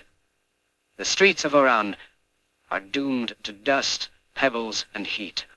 If it rains, there is a deluge and a sea of mud. But rain or shine, the shops have the same extravagant and absurd look. All the bad taste of Europe and the Orient has managed to converge in them. One finds, helter-skelter, marble greyhounds, ballerinas with swans, versions of Diana the Huntress and Green Galileet, discus throwers and reapers, everything that is used for birthday and wedding gifts, the whole race of painful figurines constantly called forth by a commercial and playful genie on our mantelpieces. But such perseverance in bad taste takes on the Baroque aspect that makes one forgive all. Here, presented in a casket of dust, are the contents of a show window. Frightful plaster models of deformed feet. A group of Rembrandt drawings sacrificed at 150 francs each. Practical jokes, tricolored wallets, an 18th century pastel, a mechanical donkey made of plush, bottles of Provence water for preserving green olives, and a wretched wooden virgin with an indecent smile. So that no one can go away ignorant, the management has propped at its base a card saying, "Wooden Virgin." There can be found in Oran, 1. Cafes with filth-glazed counters sprinkled with the legs and wings of flies, the proprietor always smiling despite his always empty cafe. A small black coffee used to cost 12 sous and a large one 18. 2. Photographer studios, where there has been no progress in technique since the invention of sensitized paper. They exhibit a strange fauna impossible to encounter in the streets, from the pseudo-sailor leaning on a console table to the marriageable girl, badly dressed and arms dangling, standing in front of a sylvan background. It is possible to assume that these are not portraits from life. They are creations. 3. An edifying abundance of funeral establishments. It is not that people die more in Oran than elsewhere, but I fancy merely that more is made of it. The attractive naivete of this nation of merchants is displayed even in their advertising. I've read in the handbill of an Oran movie theater the advertisement for a third-rate film. I note the adjectives sumptuous, splendid, extraordinary, amazing, staggering, and tremendous. At the end, the management informs the public of the considerable sacrifices it has undertaken to be able to present this startling realization. Nevertheless, the price of tickets will not be increased. It would be wrong to assume that this is merely a manifestation of that love of exaggeration characteristic of the South. Rather, the authors of this marvelous handbill are revealing their sense of psychology. It is essential to overcome the indifference and profound apathy felt in this country the moment there is any question of choosing between 2 shows, 2 careers, and often even 2 women. People make up their minds only when forced to do so, and advertising is well aware of this. It will assume American proportions, having the same reasons both here and there for getting desperate. The streets of Oran inform us as to the two essential pleasures of the local youth: getting one's shoes shined and displaying those same shoes on the boulevard. In order to have a clear idea of the first of these delights, one has to entrust one's shoes at 10 o'clock on a Sunday morning to the shoe shiners in Boulevard Gallieni. Perched on high armchairs, one can enjoy that peculiar satisfaction produced, even upon a rank outsider, by the sight of men in love with their job, as the shoe shiners of Oran obviously are. Everything is worked over in detail. Several brushes, 3 kinds of cloths, the polish mixed with gasoline. One might think the operation is finished when a perfect shine comes to life under the soft brush. But the same insistent hand covers the glossy surface again with polish, rubs it, dulls it, makes the cream penetrate the heart of the leather, and then brings forth, under the same brush, a double and really definitive gloss sprung from the depths of the leather. The wonders achieved in this way are then exhibited to the connoisseurs. In order to appreciate such pleasures of the boulevard, you ought to see the masquerade of youth taking place every evening on the main arteries of the city. Between the ages of 16 and 20, the young people of Oran society borrow their models of elegance from American films and put on their fancy dress before going out to dinner. With wavy, oiled hair protruding from under a felt hat, slanted over the left ear and peaked over the right eye, the neck encircled by a collar big enough to accommodate the straggling hair, the microscopic knot of the necktie kept in place by a regulation pin, with thigh-length coat and waist close to the hips, with light-colored and noticeably short trousers, with dazzlingly shiny triple-soled shoes. Every evening those youths make the sidewalks ring with their metal-tipped shoes. In all things they are bent on imitating the bearing, forthrightness, and superiority of Mr. Clark Gable. For this reason, the local carpers commonly nickname those youths, by favor of a casual pronunciation, Clarks. At any rate, the main boulevards of Oran are invaded late in the afternoon by an army of attractive adolescents who go to the greatest trouble to look like a bad lot. Inasmuch as the girls of Oran feel traditionally engaged to these soft-hearted gangsters, they likewise flaunt the makeup and elegance of popular American actresses. Consequently, the same wits call them Marlenas. Thus, on the evening boulevards, when the sound of birds rises skyward from the palm trees, dozens of Clarks and Marlenas meet, eye and size up one another, happy to be alive and to cut a figure, indulging for an hour in the intoxication of perfect existences. There can then be witnessed, the jealous say, the meetings of the American Commission. But in these words lies the bitterness of those over 30 who have no connection with such diversions. They fail to appreciate those daily congresses of youth and romance. These are, in truth, the parliaments of birds that are met in Hindu literature. But no one on the boulevards of Oran debates the problem of being or worries about the way to perfection. There remains nothing but flappings of wings, plumed struttings, coquettish and victorious graces, a great burst of carefree song that disappears with the night. From here I can hear Hristakov. I shall soon have to be concerned with something lofty. Alas, he is quite capable of it. If he were urged, he would people this desert within a few years. But for the moment, a somewhat secret soul must liberate itself in this facile city with its parade of painted girls, unable, nevertheless, to simulate emotion, feigning coyness so badly that the pretense is immediately obvious. Be concerned with something lofty. Just see, Santa Cruz cut out of the rock, the mountains, the flat sea, the violent wind and the sun, the great cranes of the harbor, the trains, the hangars, the quays, and the huge ramps climbing up the city's rock. And in the city itself, these diversions and this boredom, this hubbub and this solitude. Perhaps, indeed, all this is not sufficiently lofty. But the great value of such overpopulated islands is that in them the heart strips bare. Silence is no longer possible except in noisy cities. From Amsterdam, Descartes writes to the aged Guez de Balzac, I go out walking every day amid the confusion of a great crowd, with as much freedom and tranquility as you could do on your garden paths. The desert in Oran. Obliged to live facing a wonderful landscape, the people of Oran have overcome this fearful ordeal by covering their city with very ugly constructions. One expects to find a city open to the sea, washed and refreshed by the evening breeze. And aside from the Spanish Quarter, one finds a walled town that turns its back to the sea, that has been built up by turning back on itself like a snail. Oran is a great circular yellow wall covered over with a leaden sky. In the beginning you wander in the labyrinth, seeking the sea like the sign of Ariadne. But you turn round in pale and oppressive streets, and eventually the Minotaur devours the people of Oran. The Minotaur is boredom. For some time the citizens of Oran have given up wandering. They have accepted being eaten. It is impossible to know what stone is without coming to Oran. In that dustiest of cities, the pebble is king. It is so much appreciated that shopkeepers exhibit it in their show windows to hold papers in place, or even for mere display. Piles of them are set up along the streets, doubtless for the eye's delight, since a year later the pile is still there. Whatever elsewhere derives its poetry from the vegetable kingdom, here takes on a stone face. 100 or so trees that can be found in the business section have been carefully covered with dust. They are petrified plants whose branches give off an acrid, dusty smell. In Algiers, the Arab cemeteries have a well-known mellowness. In Oran, above the Ras El Ain ravine, facing the sea this time, flat against the blue sky, are fields of chalky, friable pebbles in which the sun blinds with its fires. Amid these bare bones of the earth, a purple geranium from time to time contributes its life and fresh blood to the landscape. The whole city has solidified in a stony matrix. Seen from Les Planteurs, the depth of the cliffs surrounding it is so great that the landscape becomes unreal, so mineral it is.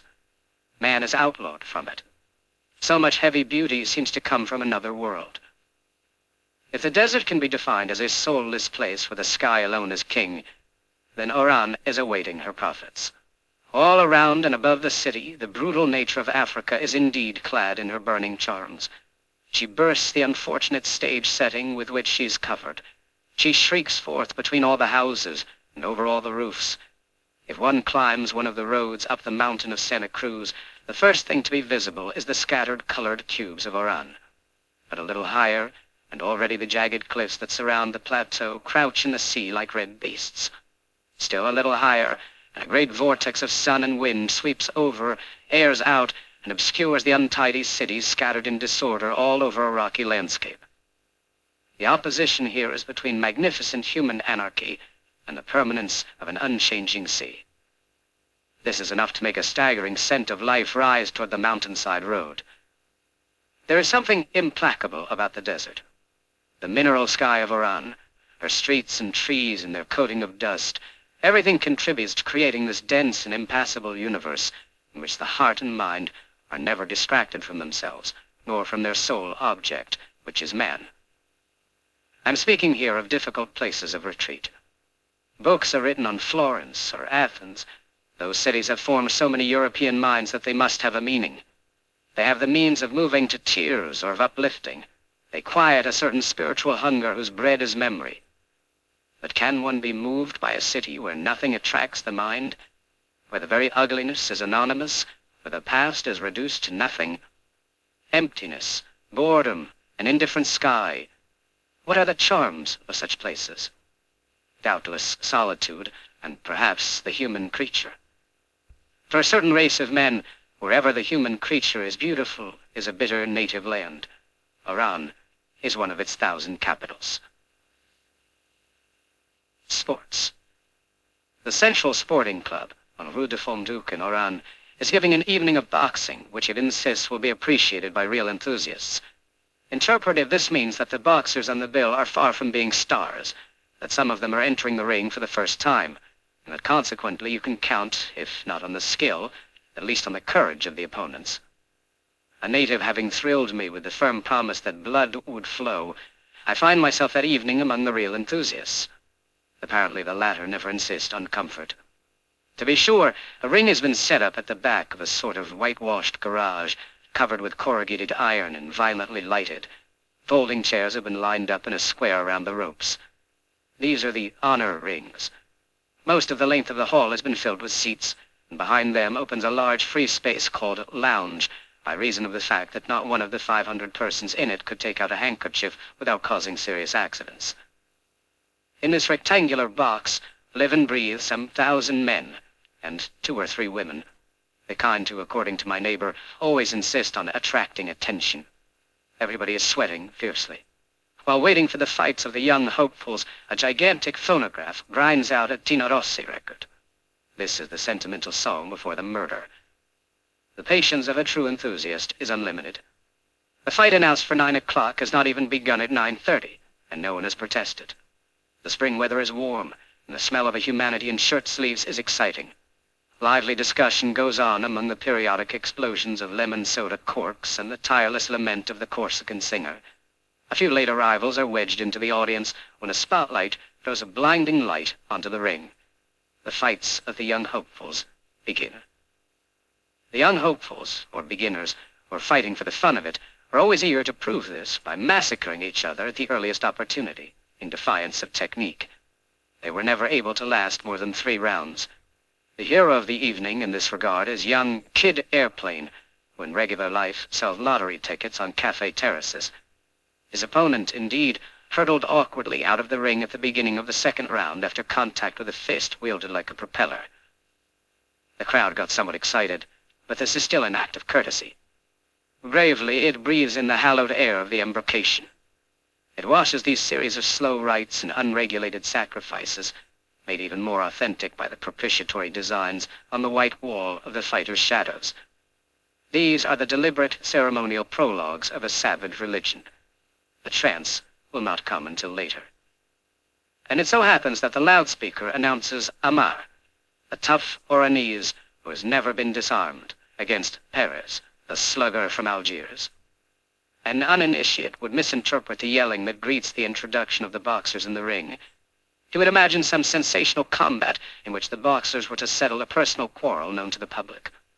To tell the truth, it is a quarrel they are going to settle. But it is the one that for the past 100 years has mortally separated Algiers and Oran.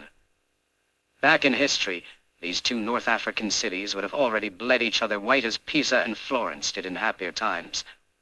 Their rivalry is all the stronger just because it probably has no basis. Having every reason to like each other, they loathe each other proportionately. The Oranese accuse the citizens of Algiers of sham. The people of Algiers imply that the Oranese are rustic. These are bloodier insults than they might seem because they are metaphysical, and unable to lay siege to each other, Oran and Algiers meet, compete, and insult each other on the field of sports, statistics, and public works. Thus a page of history is unfolding in the ring, and the tough Oranese, backed by 1,000 yelling voices, is defending against Perez a way of life and the pride of a province. Truth forces me to admit that Amar is not conducting his discussion well. His argument has a flaw. He lacks reach. The slugger from Algiers, on the contrary, has the required reach in his argument. It lands persuasively between his contradictor's eyes. The Oranese bleeds magnificently amid the vociferations of a wild audience. Despite the repeated encouragements of the gallery and of my neighbor, despite the dauntless shouts of, "Kill him! Floor him!" the insidious, "Below the belt! Oh, the referee missed that one!" the optimistic, "He's pooped, he can't take any more." Nevertheless, the man from Algiers is proclaimed the winner on points amid interminable catcalls. My neighbor, who is inclined to talk of sportsmanship, applauds ostensibly, while slipping to me in a voice made faint by so many shouts, so that he won't be able to say back there that we of Oran are savages. But throughout the audience, fights not included on the program have already broken out. Chairs are brandished, the police clear a path, excitement is at its height.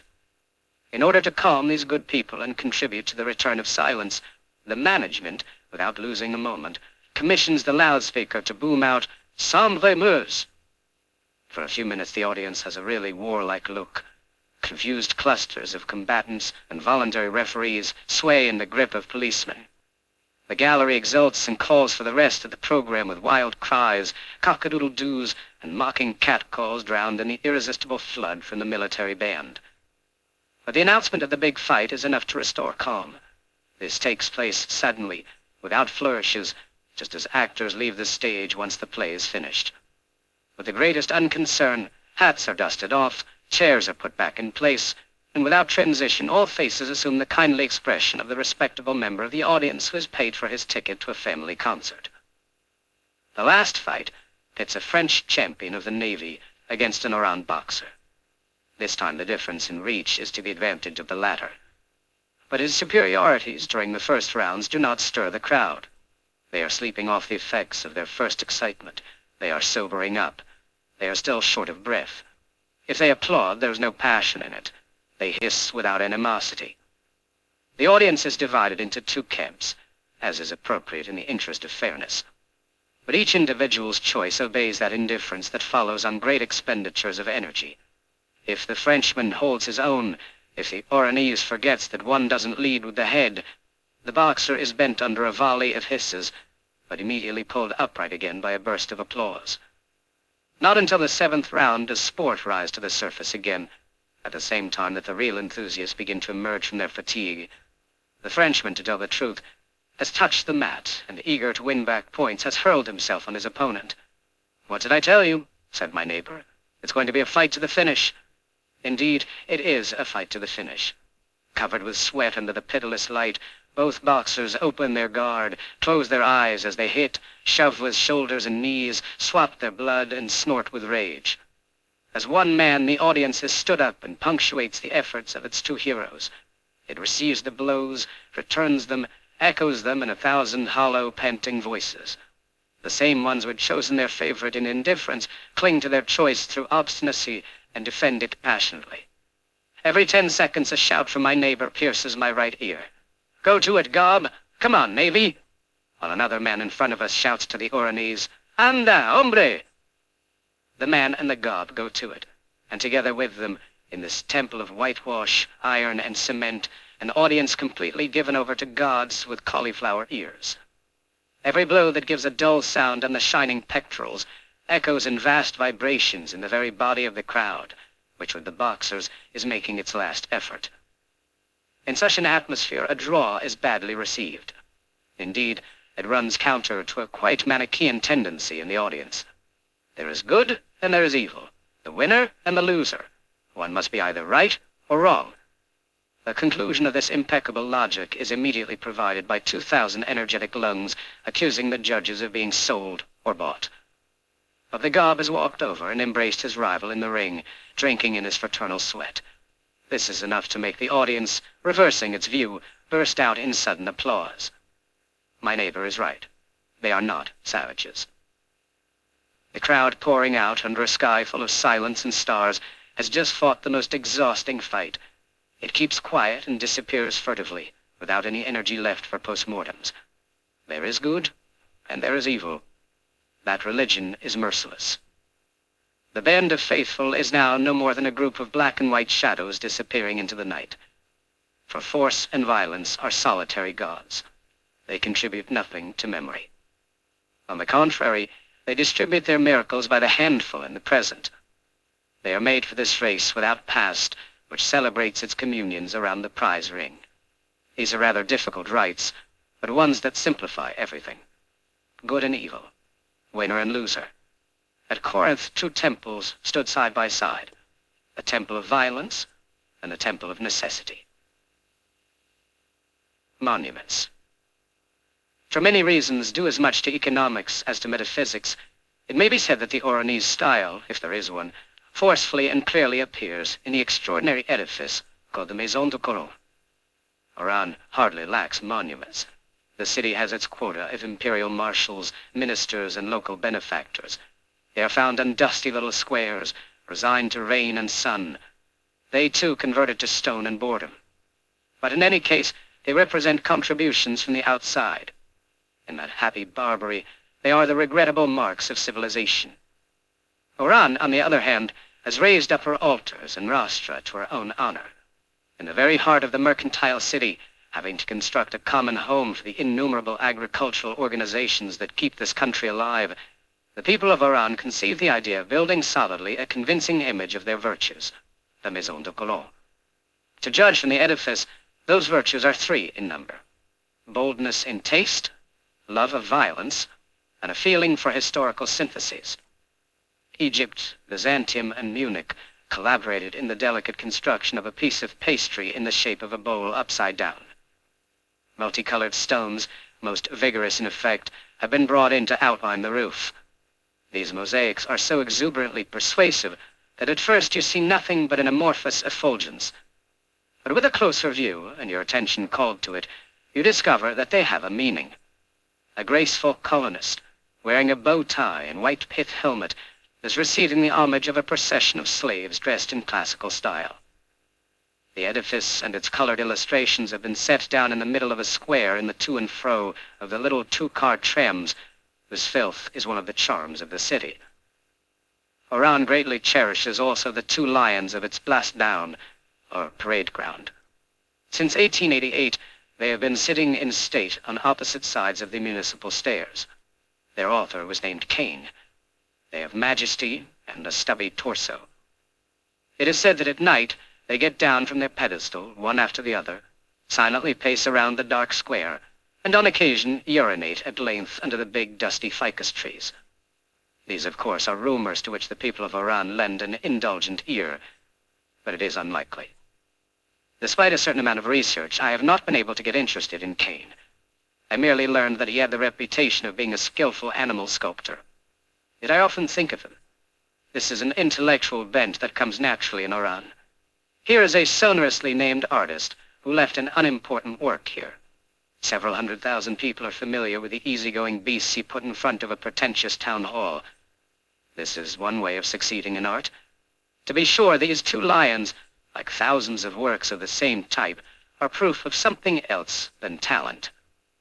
Others have created the Night Watch, St. Francis receiving the stigmata, David, or the Pharsalian bas-relief called the Glorification of the Flower. Cain, on the other hand, set up two hilarious snouts on the square of a mercantile province overseas. But the David will go down one day with Florence, and the lions will perhaps be saved from the catastrophe. Let me repeat, they are proof of something else. Can one state this idea clearly? In this work there are insignificance and solidity. Spirit counts for nothing, and matter for a great deal. Mediocrity insists upon lasting by all means, including bronze. It has refused a right to eternity, and every day it takes that right. Is it not eternity itself? In any event, such perseverance is capable of stirring, and it involves its lesson, that of all the monuments of Oran, and of Oran herself. An hour a day, every so often, it forces you to pay attention to something that has no importance. The mind profits from such recurrences.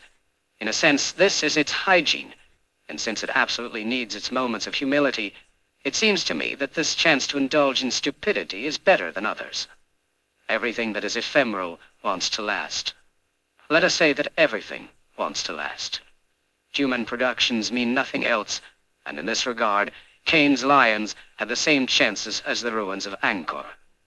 This disposes one toward modesty.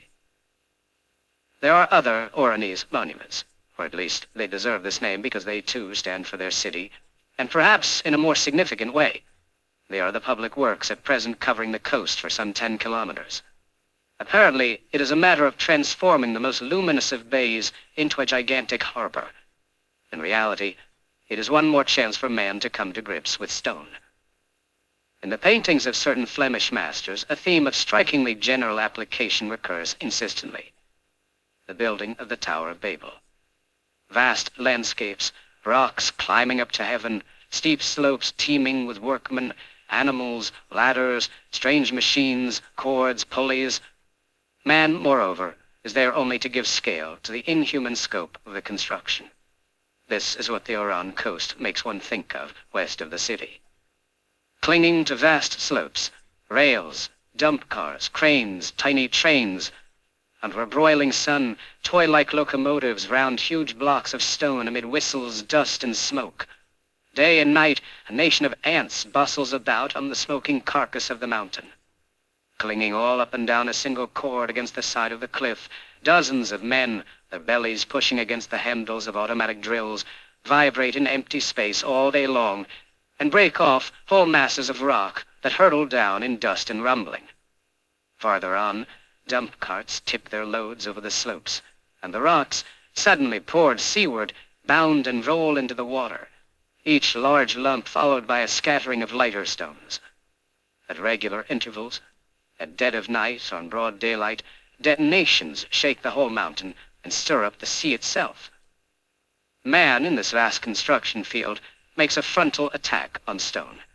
And if one could forget, for a moment at least, the harsh slavery that makes this work possible, one would have to admire.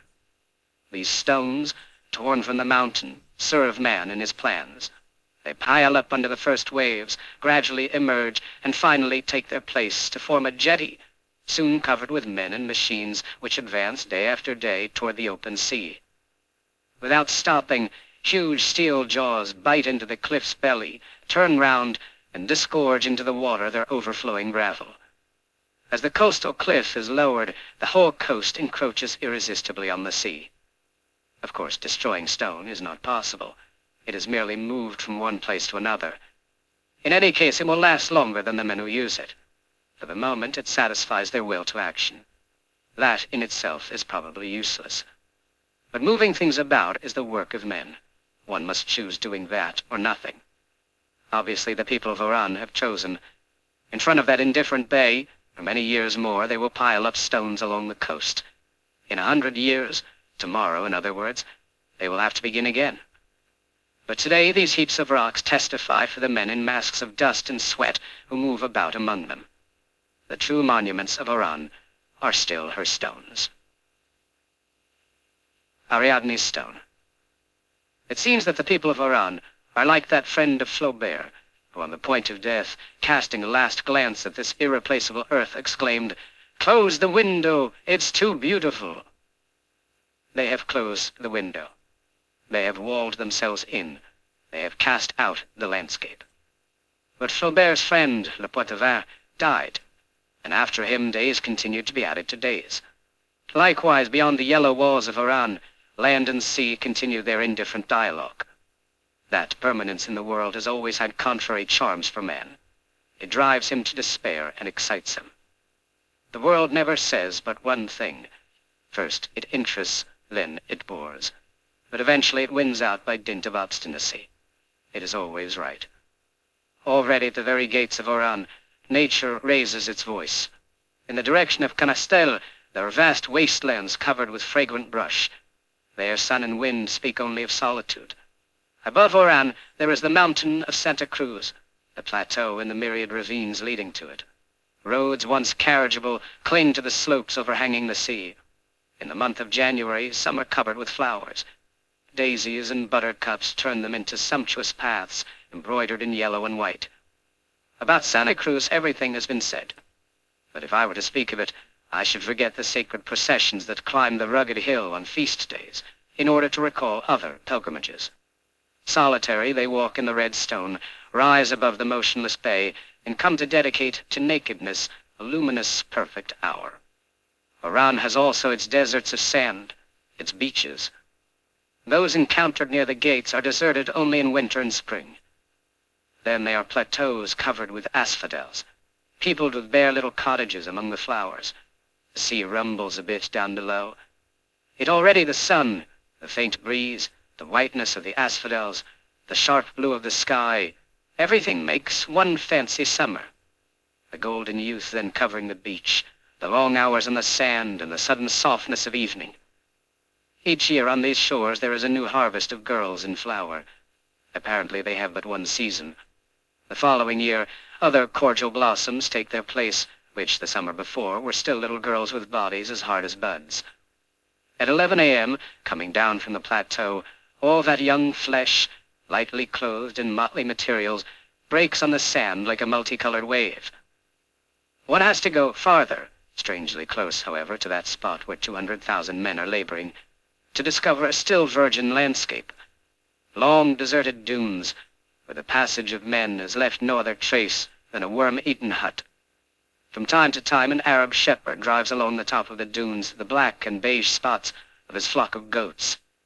On the beaches of the Oran country, every summer morning seems to be the first in the world. Each twilight seems to be the last, solemn agony, announced at sunset by a final glow that darkens every hue. The sea is ultramarine, the road the color of clotted blood, the beach yellow. Everything disappears with the green sun. An hour later, the dunes are bathed in moonlight. Then there are incomparable nights under a rain of stars. Occasionally storms sweep over them, and the lightning flashes flow along the dunes, whiten the sky, and give the sand in one's eyes orange-colored glints. But this cannot be shared. One has to have lived it. So much solitude and nobility gives these places an unforgettable aspect. In the warm moment before daybreak, after confronting the first bitter black waves, a new creature breasts night's heavy enveloping water. The memory of those joys does not make me regret them, and thus I recognize that they were good.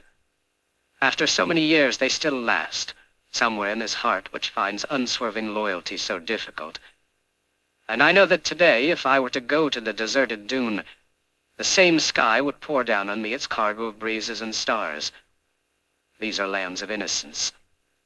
But innocence needs sand and stones, and man has forgotten how to live among them.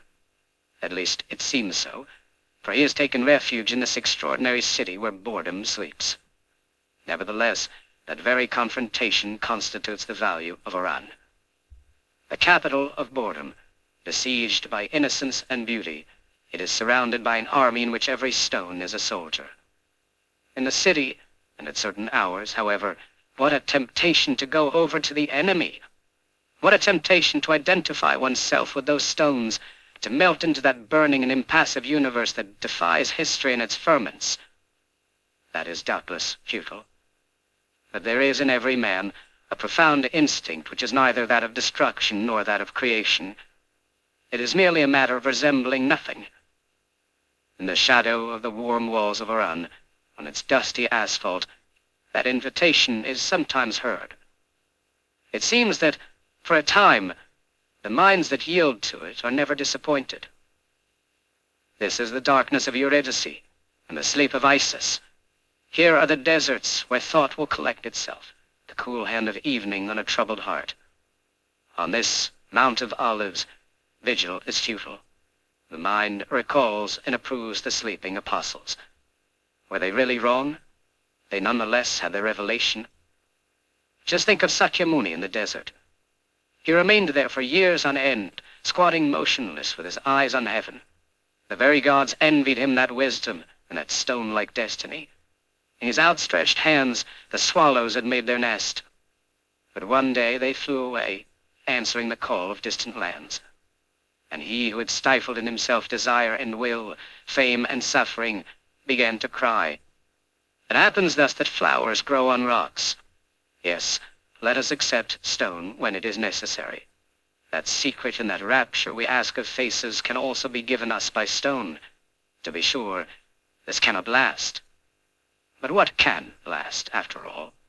The secret of faces fades away, and there we are, cast back to the chain of desires. And if stone can do no more for us than the human heart, at least it can do just as much. Oh, to be nothing! For thousands of years, this great cry has roused millions of men to revolt against desire and pain. Its dying echoes have reached this far, across centuries and oceans, to the oldest sea in the world. They still reverberate dully against the compact cliffs of Oran. Everybody in this country follows this advice without knowing it. Of course, it is almost futile. Nothingness cannot be achieved any more than the absolute can. But since we receive as favors the eternal signs brought us by roses or by human suffering, let us not refuse either the rare invitations to sleep that the earth addresses us. Each has as much truth as the other. This, perhaps, is the Ariadne's thread of this somnambulist and frantic city. Here one learns the virtues, provisional to be sure, of a certain kind of boredom. In order to be spared, one must say yes to the Minotaur. This is an old and fecund wisdom. Above the sea, silent at the base of the red cliffs, it is enough to maintain a delicate equilibrium halfway between the two massive headlands, which on the right and left dip into the clear water. In the puffing of a Coast Guard vessel crawling along the water, far out bathed in radiant light, is distinctly heard the muffled call of inhuman and glittering forces. It is the Minotaur's farewell. It is noon. The very day is being weighed in the balance. His rite accomplished, the traveler receives the reward of his liberation. The little stone, dry and smooth as an asphodel, that he picks up on the cliff. For the initiate, the world is no heavier to bear than this stone. Atlas's task is easy. It is sufficient to choose one's hour. Then one realizes that for an hour, a month, a year, these shores can indulge in freedom. They welcome pell-mell, without even looking at them, the monk, the civil servant, or the conqueror. There are days when I expected to meet in the Straits of Oran Descartes or Cesare Borgia. That did not happen, but perhaps another will be more fortunate. A great deed, a great work, virile meditation used to call for the solitude of sands or of the convent. There were kept the spiritual vigils of arms. Where could they be better celebrated now than in the emptiness of a big city established for some time in unintellectual beauty? Here is the little stone, smooth as an asphodel. It is at the beginning of everything. Flowers, tears, if you insist, departures and struggles are for tomorrow. In the middle of the day, when the sky opens its fountains of light in the vast sonorous space, all the headlands of the coast look like a fleet about to set out. Those heavy galleons of rock and light are trembling on their keels as if they were preparing to steer for sunlit isles. Oh, mornings in the country of Oran. From the high plateaus, the swallows plunge into huge troughs where the air is seething. The whole coast is ready for departure. A shiver of adventure ripples through it. Tomorrow, perhaps, we shall leave together. 1939.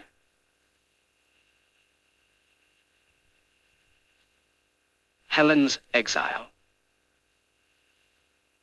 The Mediterranean sun has something tragic about it, quite different from the tragedy of fogs.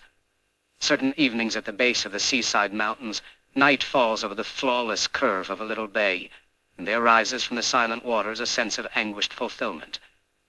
In such spots one can understand that if the Greeks knew despair, they always did so through beauty and its stifling quality. In that gilded calamity, tragedy reaches its highest point. Our time, on the other hand, has fed its despair on ugliness and convulsions. This is why Europe would be vile if suffering could ever be so. We have exiled beauty. The Greeks took up arms for her. First difference, but one that has a history. Greek thought always took refuge behind the conception of limits. It never carried anything to extremes, neither the sacred nor reason, because it negated nothing, neither the sacred nor reason. It took everything into consideration, balancing shadow with light. Our Europe, on the other hand, often the pursuit of totality, is the child of disproportion. She negates beauty, as she negates whatever she does not glorify. And through all her diverse ways, she glorifies but one thing, which is the future rule of reason. In her madness she extends the eternal limits, and at that very moment, dark Erinyes fall upon her and tear her to pieces. Nemesis, the goddess of measure and not of revenge, keeps watch. All those who overstep the limit are pitilessly punished by her. The Greeks, who for centuries questioned themselves as to what is just, could understand nothing of our idea of justice. For them, equity implied a limit, whereas our whole continent is convulsed in its search for a justice that must be total. At the dawn of Greek thought, Heraclitus was already imagining that justice sets limits for the physical universe itself. The sun will not overstep his measures. If he does, the Erinyes, the handmaids of justice, will find him out. We who have cast the universe and spirit out of our sphere laugh at that threat. In a drunken sky, we light up the suns we want. But nonetheless, the boundaries exist, and we know it. In our wildest aberrations, we dream of an equilibrium we have left behind, which we naively expect to find at the end of our errors. Childish presumption, which justifies the fact that child nations, inheriting our follies, are now directing our history. A fragment attributed to the same Heraclitus simply states, presumption, progression of progress. And many centuries after the man of Ephesus, Socrates, facing the threat of being condemned to death, acknowledged only this one superiority in himself. What he did not know, he did not claim to know. The most exemplary life and thought of those centuries close on a profound confession of ignorance. Forgetting that, we have forgotten our virility. We have preferred the power that apes greatness. First Alexander, and then the Roman conquerors, whom the authors of our school books, through some incomparable vulgarity, teach us to admire.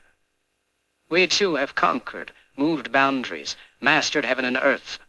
Now reason has driven all away. Alone, at last, we end up by ruling over a desert. What imagination could we have left for that higher equilibrium in which nature balanced history, beauty, virtue, and which applied the music of numbers even to blood tragedy? We turn our backs on nature. We are ashamed of beauty.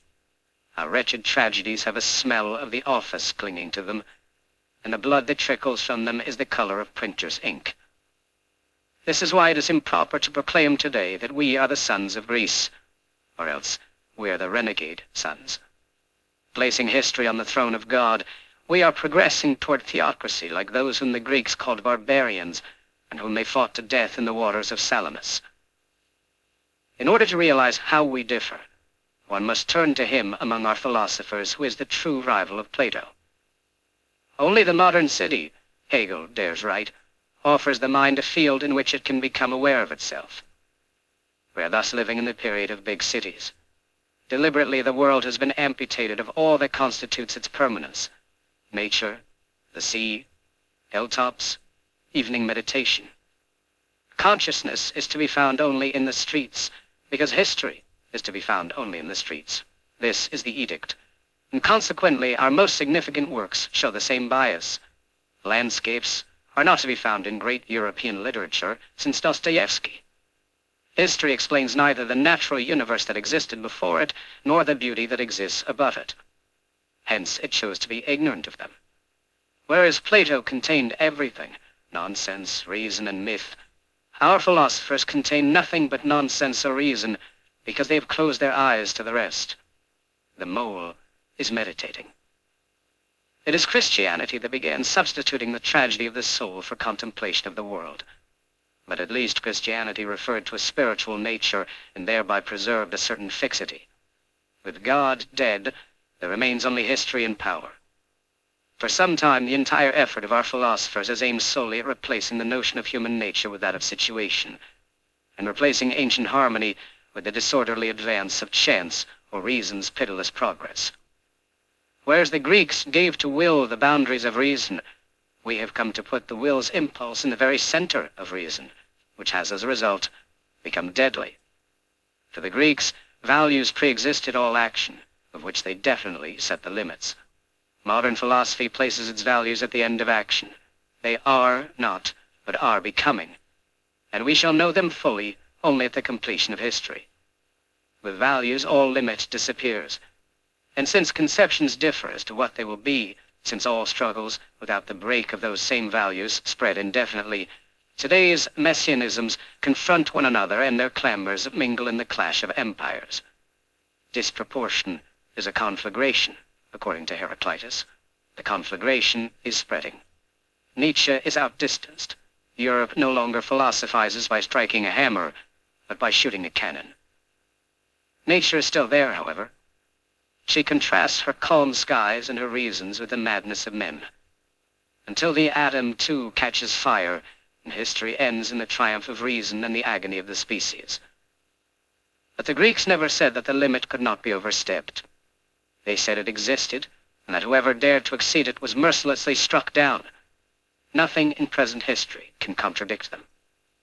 The historical spirit and the artist both want to remake the world, but the artist, through an obligation of his nature, knows his limits, which the historical spirit fails to recognize. This is why the latter's aim is tyranny, whereas the former's passion is freedom. All those who are struggling for freedom today are ultimately fighting for beauty. Of course, it is not a question of defending beauty for itself. Beauty cannot do without man, and we shall not give our era its nobility and serenity unless we follow it in its misfortune. Never again shall we be hermits. But it is no less true that man cannot do without beauty, and this is what our era pretends to want to disregard. It steels itself to attain the absolute and authority. It wants to transfigure the world before having exhausted it, to set it to rights before having understood it. Whatever it may say, our era is deserting this world. Ulysses can choose at Calypso's bidding between immortality and the land of his fathers. He chooses the land, and death with it. Such simple nobility is foreign to us today. Others will say that we lack humility, but all things considered, this word is ambiguous. Like Dostoevsky's fools who boast of everything, soar to heaven, and end up flaunting their shame in any public place, we merely lack man's pride, which is fidelity to his limits, lucid love of his condition. I hate my time, Saint-Exupéry wrote shortly before his death, for reasons not far removed from those I have spoken of. But however upsetting that exclamation, coming from him who loved men for their admirable qualities, we shall not accept responsibility for it. It would a temptation at certain moments to turn one's back on this bleak, fleshless world. But this time is ours, and we cannot live hating ourselves. It has fallen so low only through the excess of its virtues, as well as through the extent of its vices. We shall fight for the virtue that has a history. What virtue? The horses of Patroclus weep for their master killed in battle. All is lost. But Achilles resumes the fight, and victory is the outcome, because friendship has just been assassinated. Friendship is a virtue. Admission of ignorance, rejection of fanaticism, the limits of the world and of man, the beloved face, and finally, beauty. This is where we shall be on the side of the Greeks. In a certain sense, the direction history will take is not the one we think. It lies in the struggle between creation and inquisition. Despite the price which artists will pay for their empty hands, we may hope for their victory. Once more the philosophy of darkness will break and fade away over the dazzling sea. O midday thought, the Trojan War is being fought far from the battlefields. Once more the dreadful walls of the modern city will fall to deliver up, soul serene as the ocean's calm, the beauty of Helen. 1948.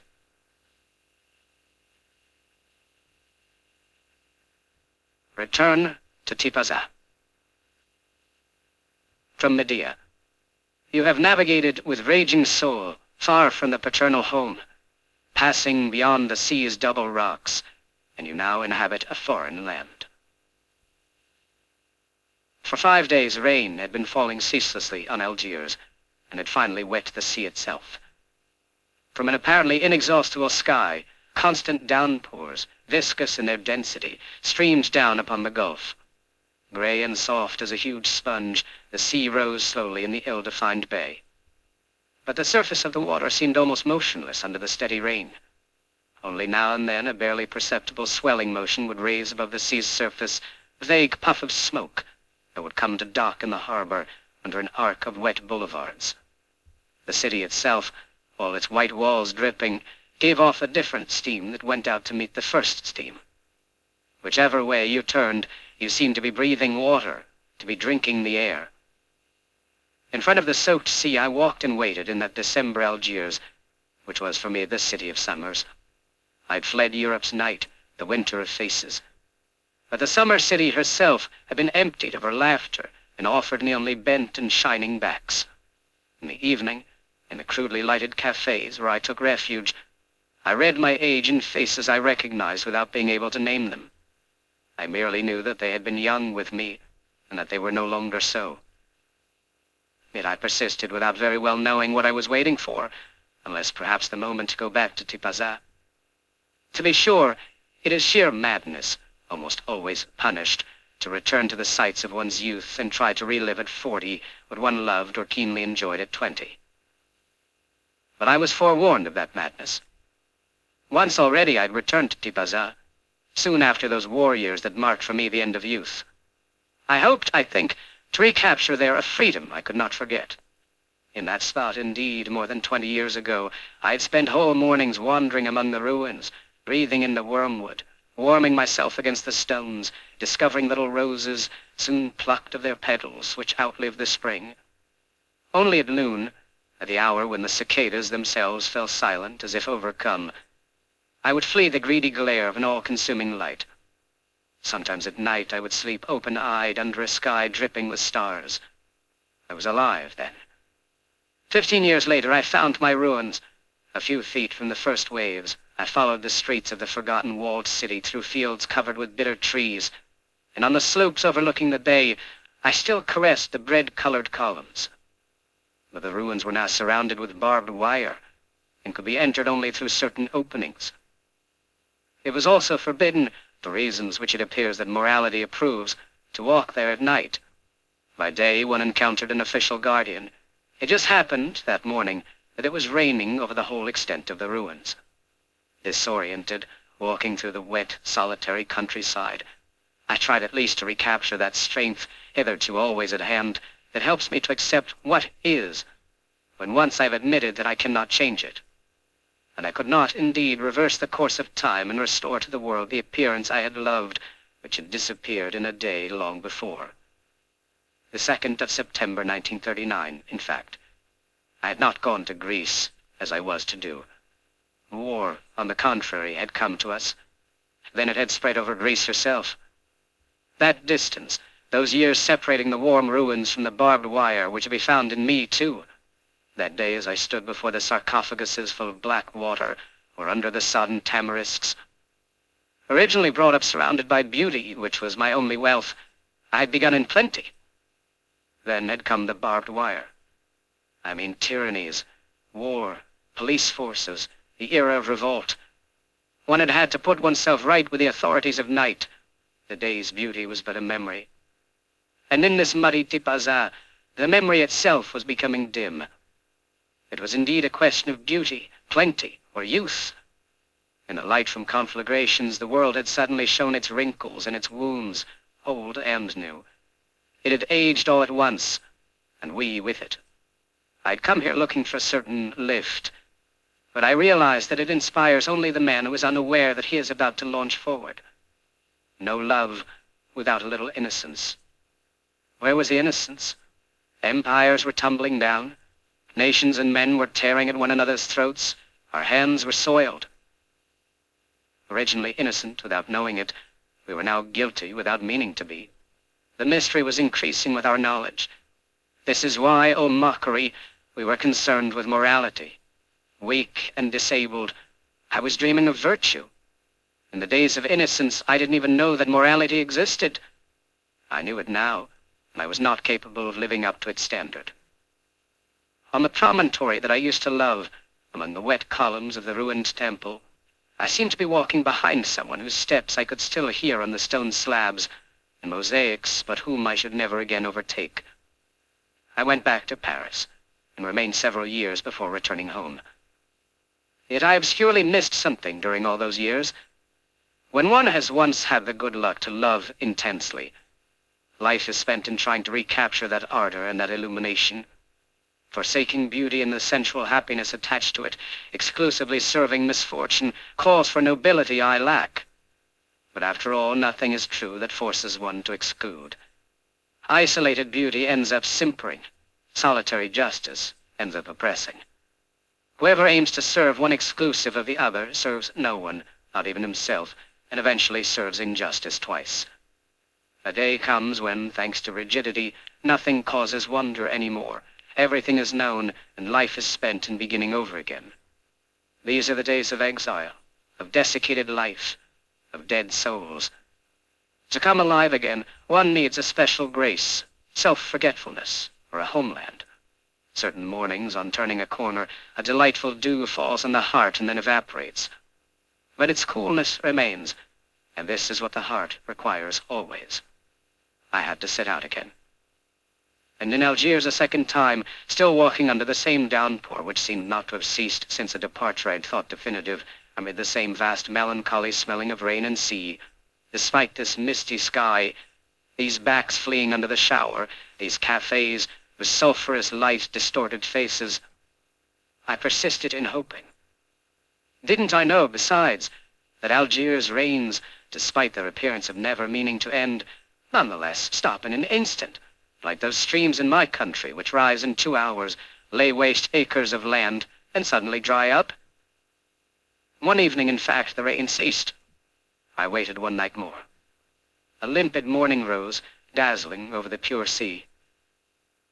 From the sky, fresh as a daisy, washed over and over again by the rains, reduced by these repeated washings to its finest and clearest texture, emanated a vibrant light that gave to each house and each tree a sharp outline, an astonished newness. In the world's morning, the earth must have sprung forth in such a light. I again took the road for Tipaza. For me, there is not a single one of those 69 kilometers that is not filled with memories and sensations. Turbulent childhood, adolescent daydreams in the drone of the bus's motor, mornings, unspoiled girls, beaches, young muscles always at the peak of their effort, evenings, slight anxiety in a 16-year-old heart, lust for life, fame, and ever the same sky throughout the years, unfailing in strength and light, itself insatiable, consuming one by one over a period of months the victims stretched out in the form of crosses on the beach at the death-like hour of noon. Always the same sea, too, almost impalpable in the morning light, which I again saw on the horizon as soon as the road, leaving the Sahel and its bronze-colored vineyards, sloped down toward the coast. But I did not stop to look at it. I wanted to see again the Chinois, that solid, heavy mountain cut out of a single block of stone, which borders the bay of Tipaza to the west before dropping down into the sea itself. It is seen from a distance, long before arriving, a light blue haze still confused with the sky. But gradually it is condensed as you advance toward it until it takes on the color of the surrounding waters. A huge, motionless wave whose amazing leap upward has been brutally solidified above the sea, calmed all at once. Still nearer, almost at the gates of Tipaza, here it is frowning bulk, brown and green. Here is the old mossy god that nothing will ever shake, a refuge and harbor for its sons, of whom I am one. While watching it, I finally got through the barbed wire and found myself among the ruins. And under the glorious December light, as happens but once or twice in lives which ever after can consider themselves favored to the full, I found exactly what I had come seeking. What, despite the era and the world, was offered me, truly to me alone, in that forsaken nature. From the forum strewn with olives could be seen the village down below. No sound came from it. Wisps of smoke rose in the limpid air. The sea likewise was silent, as if smothered under the unbroken shower of dazzling cold light. From the Chinois, a distant cock's crow alone celebrated the day's fragile glory. In the direction of the ruins, as far as the eye could see, there was nothing but pock-marked stones and wormwood, trees and perfect columns in the transparency of the crystalline air. It seemed as if the morning were stabilized. The sun stopped for an incalculable moment. In this light and this silence, years of wrath and night melted slowly away. I listened to an almost forgotten sound within myself, as if my heart, long stopped, were calmly beginning to beat again. And awake now, I recognized one by one the imperceptible sounds of which the silence was made up. The figured bass of the birds, the sea's faint, brief sighs at the foot of the rocks, the vibration of the trees, the blind singing of the columns, the rustling of the wormwood plants, the furtive lizards. I heard that. I also listened to the happy torrents rising within me. It seemed to me that I had at last come to harbor, for a moment at least, that henceforth that moment would be endless. But soon after, the sun rose visibly a degree in the sky. A magpie preluded briefly, and at once, from all directions, birds' songs burst out with energy, jubilation, joyful discordance, and infinite rapture. The day started up again. It was to carry me to evening. At noon, on the half-sandy slopes covered with heliotropes like a foam left by the furious waves of the last few days as they withdrew, I watched the sea barely swelling at that hour with an exhausted motion, and I satisfied the two thirsts one cannot long neglect without drying up. I mean loving and admiring. For there is merely bad luck in not being loved. There is misfortune in not loving. All of us today are dying of this misfortune. For violence and hatred dry up the heart itself. The long fight for justice exhausts the love that nevertheless gave birth to it. In the clamor in which we live, love is impossible, and justice does not suffice. This is why Europe hates daylight, and is only able to set injustice up against injustice. But in order to keep justice from shriveling up like a beautiful orange fruit containing nothing but a bitter, dry pulp, I discovered once more at Tipaza that one must keep intact in oneself a freshness, a cool wellspring of joy. Love the day that escapes injustice, and return to combat, having won that light. Here I recaptured the former beauty, the young sky, and I measured my luck, realizing at last that in the worst years of our madness, the memory of that sky had never left me. This was what in the end had kept me from despairing. I had always known that the ruins of Tipaza were younger than our new constructions or our bomb damage. There the world began over again every day in an ever new light. Oh, light! This is the cry of all the characters of ancient drama brought face to face with their fate. This last resort was ours too, and I knew it now. In the middle of winter I at last discovered that there was in me an invincible summer. I have again left Tipaza. I've returned to Europe and its struggles. But the memory of that day still uplifts me and helps me to welcome equally what delights and what crushes.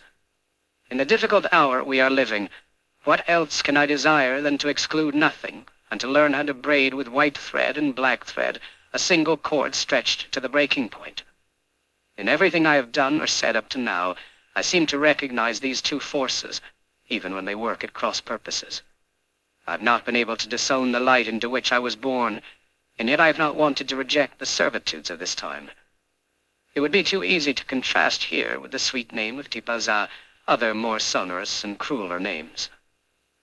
For men of today there is an inner way, which I know well from having taken it in both directions, leading from the spiritual hilltops to the capitals of crime. And doubtless one can always rest, fall asleep on the hilltop, or bored with crime. But if one forgoes a part of what is, one must forgo being oneself. One must forgo living or loving otherwise than by proxy. There is thus a will to live without rejecting anything of life, which is the virtue I honor most in this world. From time to time, at least, it is true that I should like to have practiced it, inasmuch as few epochs require as much as ours that one should be equal to the best as to the worst. I should like indeed to shirk nothing and to keep faithfully a double memory. Yes, there is beauty, and there are the humiliated. Whatever may be the difficulties of the undertaking, I should like never to be unfaithful either to one or to the others. But this still resembles a moral code, and we live for something that goes farther than morality. If we could only name it, what silence! On the hill of Sanssouci, to the east of Tipaza, the evening is inhabited. It is still light, to tell the truth, but in this light an almost invisible fading announces the day's end. A wind rises, young like the night, and suddenly the waveless sea chooses a direction and flows like a great barren river from one end of the horizon to the other. The sky darkens. Then begins the mystery, the gods of night, the beyond pleasure. But how to translate this? The little coin I am carrying away from here has a visible surface, a woman's beautiful face, which repeats to me all I have learned in this day, and a worn surface which I feel under my fingers during the return. What can that lipless mouth be saying, except what I am told by another mysterious voice within me, which every day informs me of my ignorance and my happiness? The secret I am seeking lies hidden in a valley full of olive trees, under the grass and the cold violets, around an old house that smells of wood smoke. For more than 20 years I rambled over that valley and others resembling it. I questioned mute goatherds. I knocked at the door of deserted ruins. Occasionally, at the moment of the first star in the still bright sky, under a shower of shimmering light, I thought I knew. I did know, in truth. I still know, perhaps. But no one wants any of this secret. I don't want any myself, doubtless, and I cannot stand apart from my people. I live in my family, which thinks it rules over rich and hideous cities built of stones and mists. Day and night it speaks up, and everything bows before it, which bows before nothing. It is deaf to all secrets. Its power that carries me bores me, nevertheless, and on occasion its shouts weary me.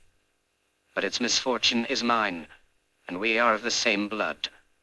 A cripple, likewise, an accomplice, and noisy. Have I not shouted among the stones? Consequently, I strive to forget. I walk in our cities of iron and fire. I smile bravely at the night. I hail the storms. I shall be faithful. I have forgotten, in truth. Active and deaf, henceforth. But perhaps some day, when we are ready to die of exhaustion and ignorance, I shall be able to disown our garish tombs and go and stretch out in the valley, under the same light, and learn for the last time what I know. 1952.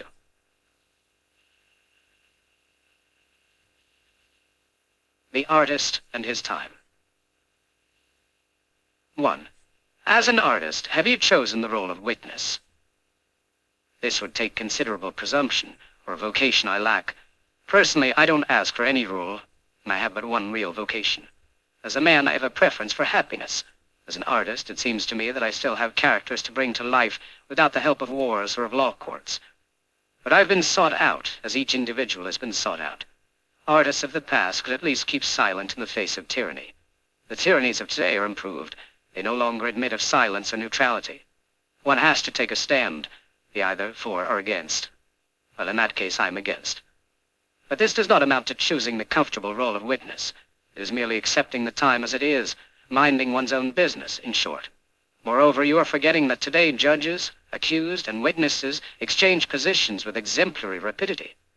My choice, if you think I'm making one, would at least be never to sit on a judge's bench, or beneath it, like so many of our philosophers. Aside from that, there is no dearth of opportunities for action in the relative. Trade unionism is today the first, and the most fruitful among them. 2. Is not the quixotism that has been criticized in your recent works an idealistic and romantic definition of the artist's role? However words are perverted, they provisionally keep their meaning. And it is clear to me that the romantic is the one who chooses the perpetual motion of history, the grandiose epic, and the announcement of a miraculous event at the end of time. If I've tried to define something, it is, on the contrary, simply the common existence of history and of man, everyday life with the most possible light thrown upon it, a dogged struggle against one's own degradation and that of others. It is likewise idealism, and of the worst kind, to end up by hanging all action and all truth on a meaning of history that is not implicit in events, and that, in any case, implies a mythical aim. Would it therefore be realism to take as the laws of history the future? In other words, just what is not yet history, something of whose nature we know nothing? It seems to me, on the contrary, that I am arguing in favor of a true realism against a mythology that is both illogical and deadly, and against romantic nihilism, whether it be bourgeois or allegedly revolutionary. To tell the truth, far from being romantic, I believe in the necessity of a rule and an order. I merely say that there can be no question of just any rule whatsoever, and that it would be surprising if the rule we need were given us by this disordered society, or, on the other hand, by those doctrinaires who declare themselves liberated from all rules and all scruples. 3. The Marxists and their followers likewise think they are humanists, but for them human nature will be formed in the classless society of the future. To begin with, this proves that they reject, at the present moment, what we all are. Those humanists are accusers of man. How can we be surprised that such a claim could have developed in the world of court trials? They reject the man of today in the name of the man of the future. That claim is religious in nature. Why should it be more justified than the one which announces the kingdom of heaven to come? In reality, the end of history cannot have, within the limits of our condition, any definable significance. It can only be the object of a faith and of a new mystification, a mystification that today is no less great than the one that of old based colonial oppression on the necessity of saving the souls of infidels. 4. Is not that what in reality separates you from the intellectuals of the left? You mean that is what separates those intellectuals from the left? Traditionally, the left has always been at war against injustice, obscurantism, and oppression. It always thought that those phenomena were interdependent. The idea that obscurantism can lead to justice, the national interest to liberty, is quite recent. The truth is that certain intellectuals of the left, not all, fortunately, are today hypnotized by force and efficacy as our intellectuals of the right were before and during the war. Their attitudes are different, but the act of resignation is the same. The first wanted to be realistic nationalists. The second want to be realistic socialists. In the end, they betray nationalism and socialism alike in the name of a realism henceforth without content and adored as a pure and illusory technique of efficacy. This is a temptation that can, after all, be understood.